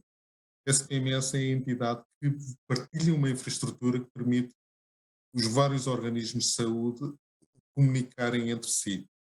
E o que é que eles fizeram? Em 2018, publicaram uma norma das preocupações que cada das entidades da saúde e que estão ligadas ao SPMS deviam respeitar, nomeadamente a comunicação de um responsável de segurança e depois um conjunto de medidas tecnológicas de forma a aumentar o seu nível de segurança. E o que é que aqui, o que é o princípio aqui do SPMS?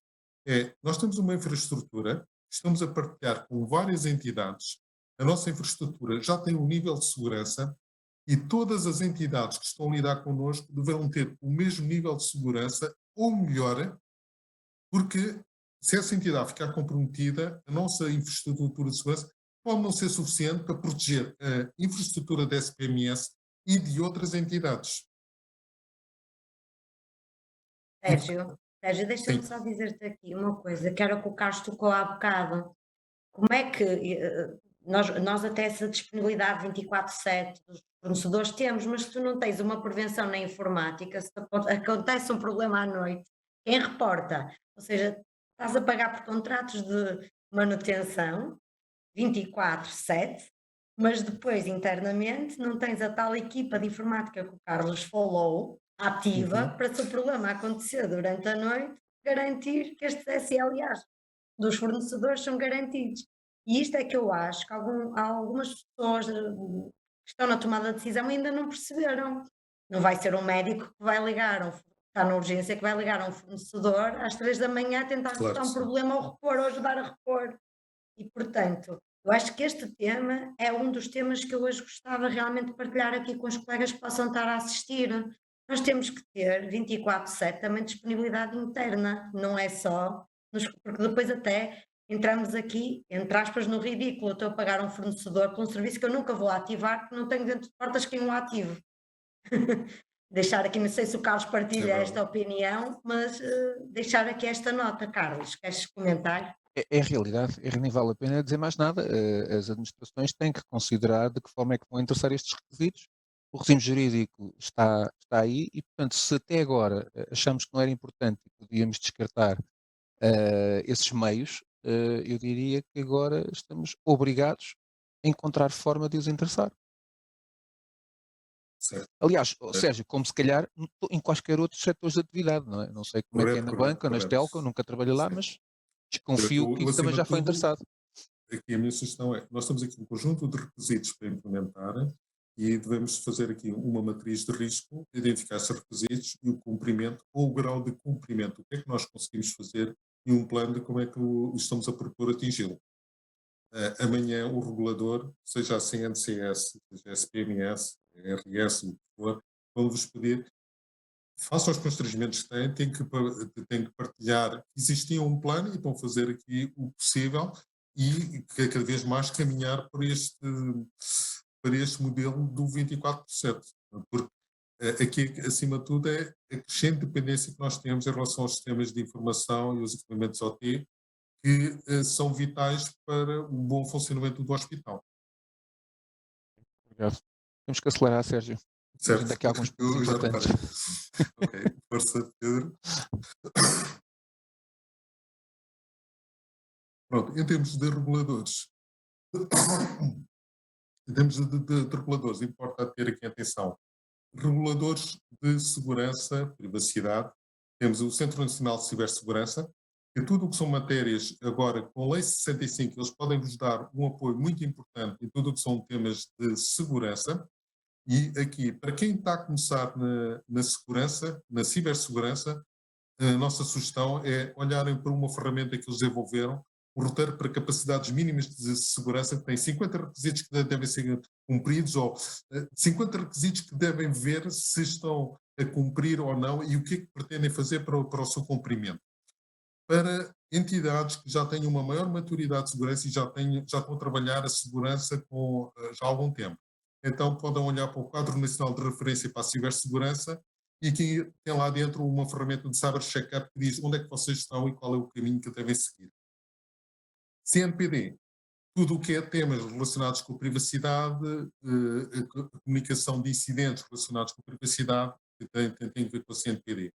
Tem depois aqui dois organismos que, de alguma forma, têm como intervenção o RS enquanto regulador para a área da saúde e que poderá depois ter que interagir, vai interagir com a CNPD e a CNCS para os temas de cibersegurança e privacidade, e a SPMS enquanto uma entidade que partilha uma infraestrutura e que tem a preocupação de que a sua infraestrutura esteja disponível e não fique comprometida devido a alguém que tenha uma segurança mais baixa que a deles. E, portanto, devido a isso é que eles propuseram aquele circular. Próximo. Temos aqui um conjunto de normas, são referências de boas práticas de segurança. À esquerda, a ISO, é um conjunto de boas práticas na área da segurança, vai desde segurança de informação, cibersegurança, questões de privacidade, resiliência, continuidade de negócio, segurança na cloud, utilização de informação pessoal em clouds públicas. Portanto, entre regulamentos em que se quer alguma coisa mais especializada, a ISO é uma referência. Depois, do lado direito, tem aqui vários organismos que poderão também auxiliar o que é que são as boas práticas de segurança. ENISA, um organismo europeu que emite recomendações de cibersegurança para todas as indústrias, incluindo a área da saúde. iTrust, uma organização americana que suporta o IPA, o primeiro regulamento a sair de proteção de segurança de informação na área da saúde. Notar aqui que o IPA e os Estados Unidos têm uma segurança muito orientada, modelos de segurança muito orientados a uma saúde privada, não é bem o modelo que nós temos na Europa. E depois aqui um conjunto o SRA é outra ferramenta relacionada com o IPA, e depois duas organizações internacionais que para implementações mais técnicas também podem ser bons referenciais. A NIST americana e a Cloud Security Alliance. Próximo, Carlos. Hospital como operador essencial. Aqui importa que os hospitais, os serviços de saúde, ou as instalações de prestações de cuidados de saúde estão classificadas como operador de serviço essencial tem a obrigação de cumprir todos aqueles requisitos que foram enunciados atrás para a Lei 65. Para além disso, nos serviços essenciais, não é só operadores de serviços essenciais, mas aplica-se também a toda a administração pública, portanto, toda a administração pública, operadores de infraestruturas críticas e serviços digitais.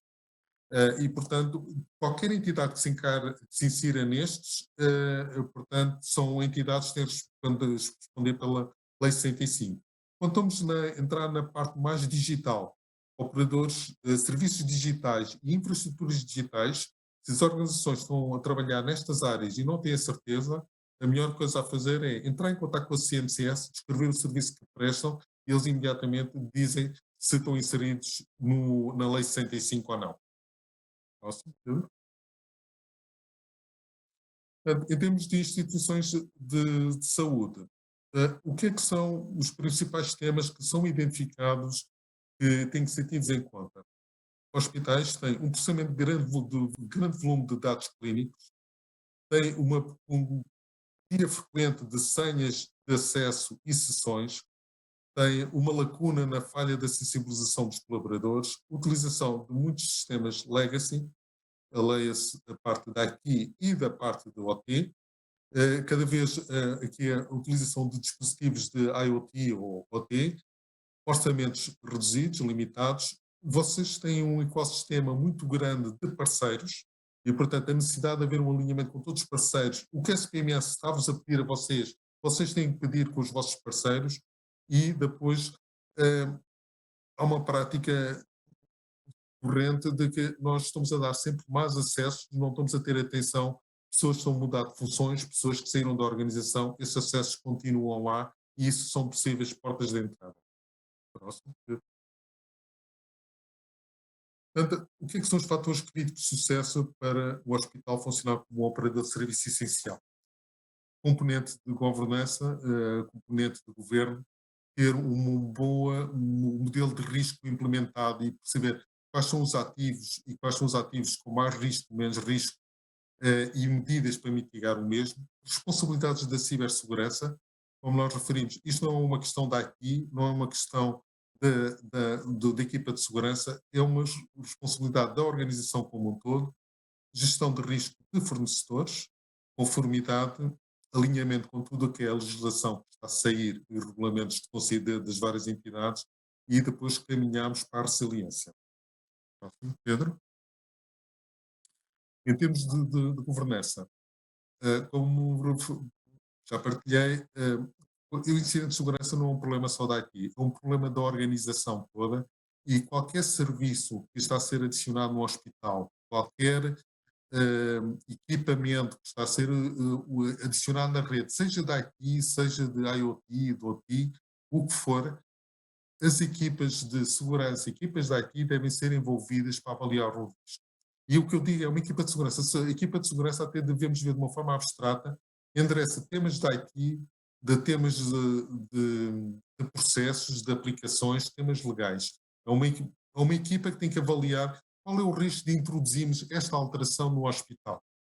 E, portanto, eu vou ter aqui uma visibilidade do que está a passar, de forma a responder à questão que o Carlos levantou, que é como é que nós gerimos estas diferentes entradas que estão em que para o IT não consegue controlar. Isto fica acima do IT. Há uma equipa de segurança em que o IT é uma das partes que tem que acompanhar.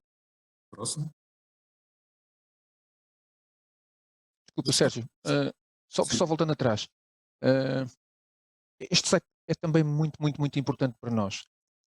E até para podermos falar um bocadinho e não estarmos estressados, eu sugeri que o ponto 4 tem a ver com as boas práticas, eventualmente não teremos tempo para o detalhar.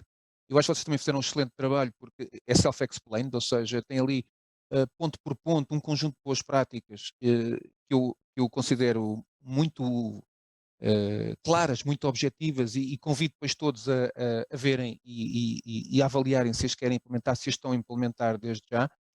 Mas isto porque eu acho que estes slides aqui são muito importantes, tem mais alguns também muito importantes, e portanto eu diria que aquela parte mais prática, eventualmente não teremos tempo para se calhar ir ao detalhe convosco. Mas aqui, e a minha pergunta é relacionando com a área da saúde e muito das limitações que nós temos, porque como é do conhecimento geral, nós temos poucos profissionais para prestar cuidados, quanto mais para as equipas de suporte a quem presta cuidados. E temos o IT nas organizações de saúde a fazer múltiplas funções, no fundo, pessoas perfis que têm muitos chapéus. Okay? O diretor de informática acaba também por ser outras coisas, e o responsável de segurança também é o responsável de sistemas, e também está a ver se os backups estão bem feitos, e também está a dar, às vezes, algum suporte de primeira linha a alguns aspectos da rede, etc. Eu pergunto, como é que outras organizações fizeram este caminho de amadurecimento para que as administrações, por um lado, conseguissem ver que é necessário um grupo de trabalho, e muitos hospitais já têm aquilo que é chamado o Comitê de Risco e Segurança, mas eu asseguro que nem todos os hospitais têm, e eu pergunto como é que conseguimos endereçar todas estas questões, conforme vocês apresentam aqui muitíssimo bem, quando depois, em muitos hospitais ou em muitas organizações de prestação de cuidados, acaba por este conjunto de cadeiras e de responsáveis, acabam por ser, se calhar, 2 pessoas ou 3 pessoas, se calhar, no máximo. Qual foi o caminho que outros fizeram para amadurecer e perceber que, de facto, estes perfis têm que existir, se quisermos ter, de facto, garantia de sucesso? Carlos, eu completo. Realmente é difícil nós termos dentro das nossas instituições pessoas com esta expertise toda, mas temos alguma. Também isto não pode ser desculpa para tudo. Há aqui muitas questões às quais teremos certamente pessoas internamente capazes de ajudar a construir a estratégia. Eu, se calhar, a pessoa que está no topo da mesa do lado do administrador é que também não potencia as pessoas a colocar e a responder às questões, a estas questões que aqui está, e daí o Castro ter dito que este slide é muito importante, porque nós temos estes comitês que o Carlos falou, eu mal vi esta fotografia, foi neles que eu pensei, nos comitês de risco e segurança da informação, que obrigatoriamente, de acordo com os SPMS, tem que ser liderado este comitê por um vogal do Conselho de Administração, portanto está garantida aqui, ao nível da governança, quem é o dono depois da responsabilidade final. Mas este slide é brutal para nós termos a noção de que muitas destas perguntas, apesar de não haver expertise total, têm que ser debatidas nesta sede. E eu sei à data, tenho conhecimento que não são. Em muitos hospitais não são estas as questões que são debatidas ao nível destes comitês. São questões mais básicas e não tanto de estratégia. Ok. Eu vou falar e depois vou pedir aqui ao Pedro também para complementar a experiência prática que nós temos tido neste tema. Isto não é um tema só da saúde. A caracterização do tecido empresarial em Portugal faz que a maior parte das organizações não tem capacidade de estar a montar modelos de segurança como nós vemos no resto dos países europeus ou mesmo nos Estados Unidos. É mais aqui uma partilha de responsabilidades, um acumular de responsabilidades, e o Pedro vai partilhar o que é que nós temos feito com as nossas empresas, que o vosso problema, o problema da maior parte das organizações com que nós estamos a trabalhar. Há até organizações que, do vosso lado, vocês podem ver como grandes organizações, nós sentimos a dificuldade que eles têm para implementar estes modelos, quando se vamos seguir à letra os modelos que vêm lá de fora. No entanto, gostava aqui de referir um ponto.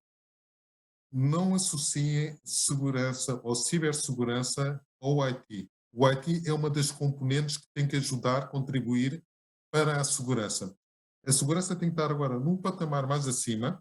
A segurança deverá ser vista como um elemento que deve estar já no Conselho de Administração ou no board, nas reuniões da administração, e é uma pessoa que, o que nós chamamos de CISO, que deverá ter uma visibilidade global, sem ser especialista em cada uma das matérias, a nível de responsabilidade de segurança, a nível de implicações, um conjunto de processos, de unidades de negócio, de temas de segurança, tudo numa perspectiva de risco para o serviço, risco para o negócio. E depois ter um conjunto de pessoas que nos podem ajudar, seja numa perspectiva das unidades de negócio, seja numa perspectiva mais tecnológica, seja numa perspectiva legal.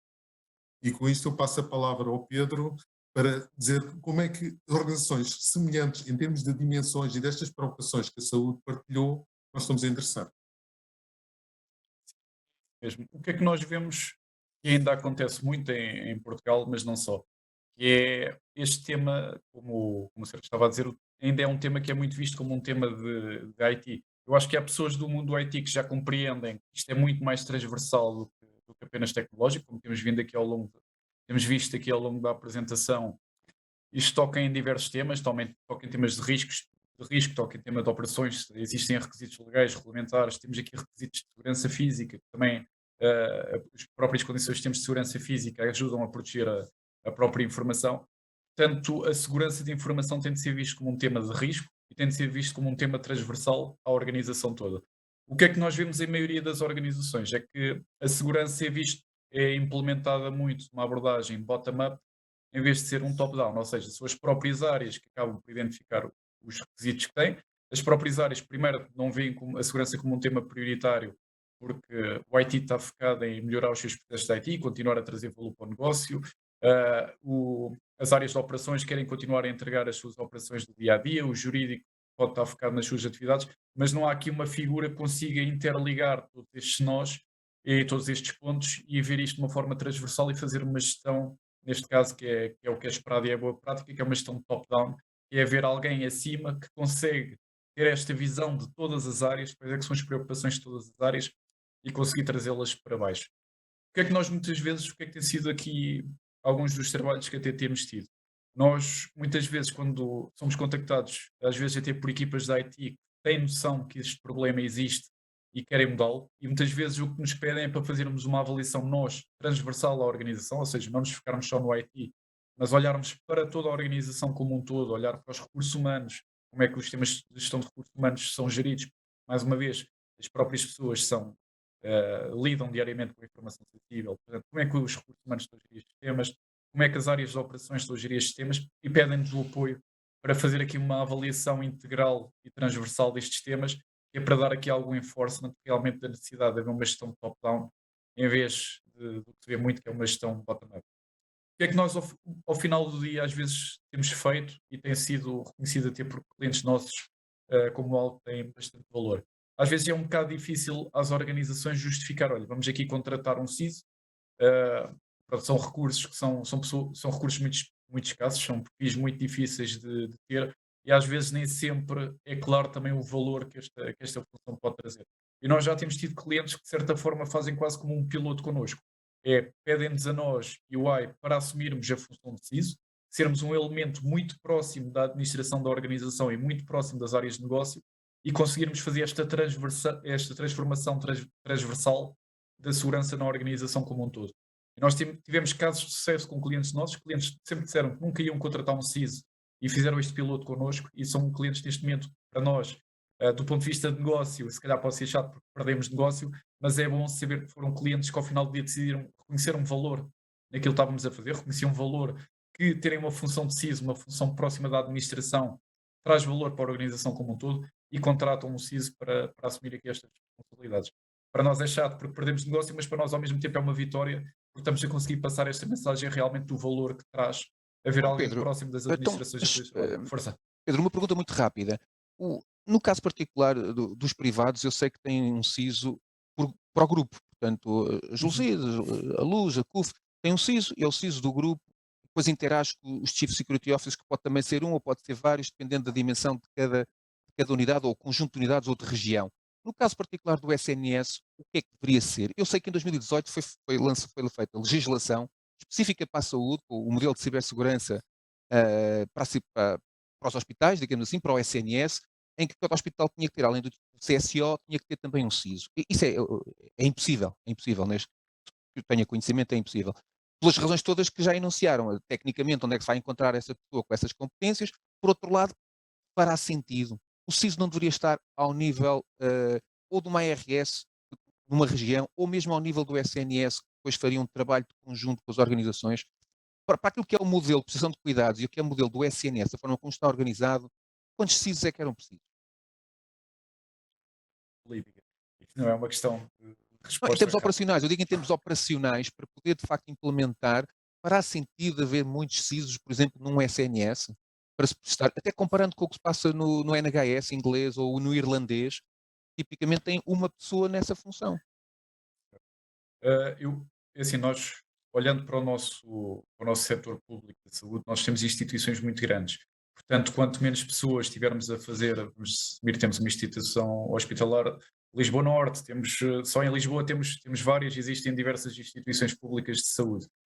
Eu acho que quanto mais, por um lado, há temas que são transformacionais e podem ser transversais a cada entidade de saúde.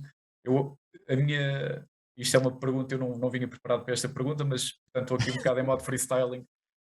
Mas daquilo que eu vejo é quanto maior a dimensão da organização, o CISO nunca é uma pessoa sozinha, o CISO É uma equipe. mais do que um officer, é um office. Portanto, é preciso aqui mãos para fazer as coisas acontecer. Portanto, quanto maior for a estrutura e menor for o número de pessoas, mais difícil fica esta gestão. Isto é a minha visão pessoal. Por exemplo, quando olhamos para a Caixa Geral de Depósitos, sei lá, para a SONAI, eu não tenho ideia. Eu lembro de falar aqui há uns tempos, há uns anos, de uma apresentação do CISO, do Lidl, que foi extraordinária. Já há muitos anos vinham com esse trabalho, ainda no conceito de compliance officer, antes de virem estas questões todas do próprio RGPD, já existiam compliance officers. Na Siemens, eu trabalhei vários anos na Siemens, é uma multinacional europeia, e portanto tinha o conceito de compliance officer em cada país, que depois reportava, vamos dizer, a um CISO europeu. Uhum. Eu pergunto, nas nossas organizações, estou a ver o continente, os Pingo Doces, os bancos, como é que eles estão organizados? Portanto, como é que nós podemos tentar fazer um paralelo para a saúde? Sim, eu aí, o que é importante é que tem que haver uma estratégia. E essa estratégia tem que ser igual para todos. A partir do momento em que, se temos a liberdade de cada um definir a sua estratégia, nós não conseguimos ser um CISO a gerir várias estratégias. Portanto, se houver uma estratégia para o Serviço Nacional de Saúde que é comum a todos, essa pessoa sabe o caminho que eu... Agora, cada um pode ter mais dificuldades ou menos dificuldades, mas a estratégia tem que ser comum para todos. Não pode haver uma estratégia para cada um. Obrigado. Pedro, próximo. Gestão de risco. Portanto, aqui importa nós identificarmos, e como o Carlos levantou, nós temos que ter um catálogo de todos os ativos que a organização tem e depois associar a criticidade, quais são os riscos e depois a forma de os mitigar. E à medida agora que os reguladores vão começar a pedir essa informação, disponibilizar a informação que o regulador está a pedir, mas acho que para um hospital, neste momento, o importante é começar já a dar um passo à frente, porque há um conjunto de incidentes que têm que ser endereçados urgentemente, mas amanhã onde começarmos a pedir o resto. Portanto, era bom de ter este levantamento todo dos ativos de informação. E só com isto é que, ao fazermos este levantamento, é que nos ajuda a definir este tipo de estratégia. Sabendo o que nós temos dentro de casa, acho que um problema que vocês têm é que cada um sabe o que é que está dentro de casa, não há uma visão global do que é que existe dentro de casa. E só aí é que nós podemos depois endereçar a estratégia. Próximo. Modelo de responsabilidades de segurança. Como nós falamos, a responsabilidade de segurança é uma responsabilidade partilhada. Nós temos a gestão hospitalar, temos os gestores de topo, temos os gestores intermédios, temos a equipa de TI, temos os colaboradores, temos os responsáveis das áreas e, portanto, só o envolvimento de todas estas partes e nós percebendo o que é que são os ativos, quais são os riscos, para que é este serviço, porque é que este serviço está a usar um canal numa zona de risco e não está a usar no outro, é que nós conseguimos ter, digamos, uma arquitetura definida e o que é que faz sentido aplicar ou não. Nós podemos estar a existir e de certeza que nos hospitais isso deve estar a acontecer, como nós detectamos nas outras indústrias, temos às vezes sistemas muito críticos a trabalhar ao lado de sistemas que não são críticos e que não têm controle de segurança bem definidos. E, portanto, importa perceber isto para depois conseguimos, em algumas situações, nós controlarmos e gerirmos melhor estas questões. Na prática, o que muitas vezes está a acontecer é, acontece o incidente, agora vamos resolver isto, agora é que vamos fazer uma auditoria, um assessment para repor, para retificar as situações. Próximo, Pedro. Gestão de risco de fornecedores. A área da saúde é caracterizada por vocês estarem a trabalhar com imensos fornecedores, vocês têm, como também foi partilhado aqui, muitas vezes muitos dos fornecedores estão ligados à vossa infraestrutura para fazer a telemanutenção, para outro tipo de serviço, envio de dados e poderem acelerar os processos por uma questão de otimização. importa definir o que é a estratégia de segurança do hospital e os vossos fornecedores têm que ter um nível de segurança igual ou superior ao vosso. É a mesma coisa que a CPMS vos está a pedir. E só assim é que nós podemos ter a certeza de que o hospital não vai ficar comprometido porque houve um fornecedor que estava com uma segurança mais baixa. E para isso há aqui um conjunto de procedimentos a seguir, que é a seleção, portanto, um fact-check, um check na pré-aquisição, na aquisição, na contratualização, monitorização e termo, de um conjunto de procedimentos e de regras que devem ser seguidas para termos a certeza de que o nosso ecossistema da saúde, em que o hospital é um dos elementos, mas depende muito dos outros, estamos todos a seguir as mesmas regras. Próximo, Pedro. Conformidade. Cada vez mais, na área da saúde, vão começar a assistir a aparecerem regulamentos de diferentes áreas para diferentes serviços e aqui o objetivo é de nós depois conciliarmos as várias regras. Às vezes isto pode se tornar um bocado confuso e ali olhávamos as regras da SPMS e as regras da Lei 65 e mesmo as da privacidade, pode haver ali essas sobreposições.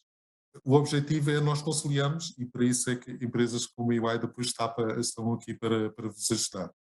Nós aqui com a conformidade, isto visa melhorar a reputação das organizações, aumentar a proteção, aumentar a resiliência e depois diminuir os riscos, os incidentes e evitar as coimas. Ciberresiliência. Aqui, essencialmente, ciberresiliência é o próximo passo da cibersegurança, como tinha referido. Cibersegurança, nós de alguma forma, todas as organizações já têm algumas medidas de segurança adotadas que nos permitem evitar um conjunto de ataques, esperemos, substancial.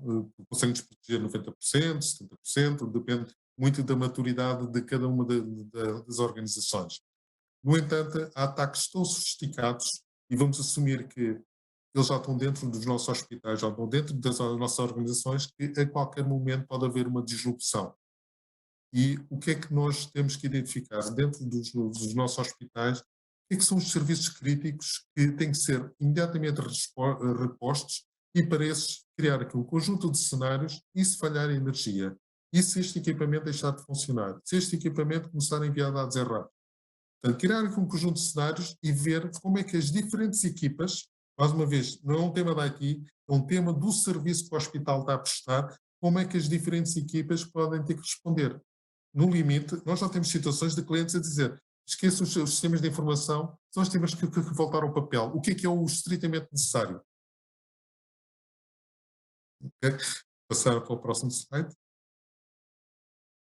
Portanto, o slide aqui, este é um slide que resume o que é que nós devemos entender de ciberresiliência. É a combinação de segurança de informação, privacidade, gestão de risco como um todo, sobre estes temas todos, cibersegurança e a continuidade do negócio.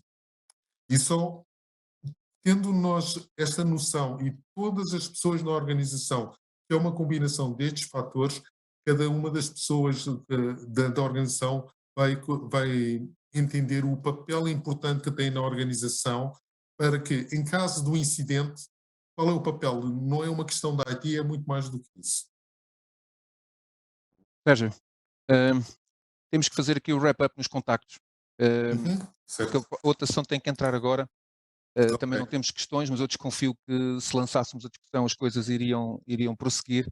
A minha sugestão é que, de facto, deixar a todos os participantes o acesso depois aos slides que iremos disponibilizar. O vídeo estará também disponível online brevemente no canal APA, e portanto fica o convite para ver e rever, em particular, um anexo que a Ernst & Young fez o favor de partilhar com um conjunto de boas práticas. E Sérgio, Pedro, resta-me agradecer-vos a vossa extraordinária disponibilidade, o trabalho que prepararam e dirigiram para a área da saúde e que eu espero tenha sido do agrado e do interesse de todos quantos disponibilizaram o seu tempo para estar aqui connosco, ok? E não percam as sessões que se seguem. E resta-me agradecer mais uma vez ao Grupo de Trabalho e à própria APA. Bom dia a todos. Obrigado. Obrigada e bom dia a todos. Obrigado. Bom dia.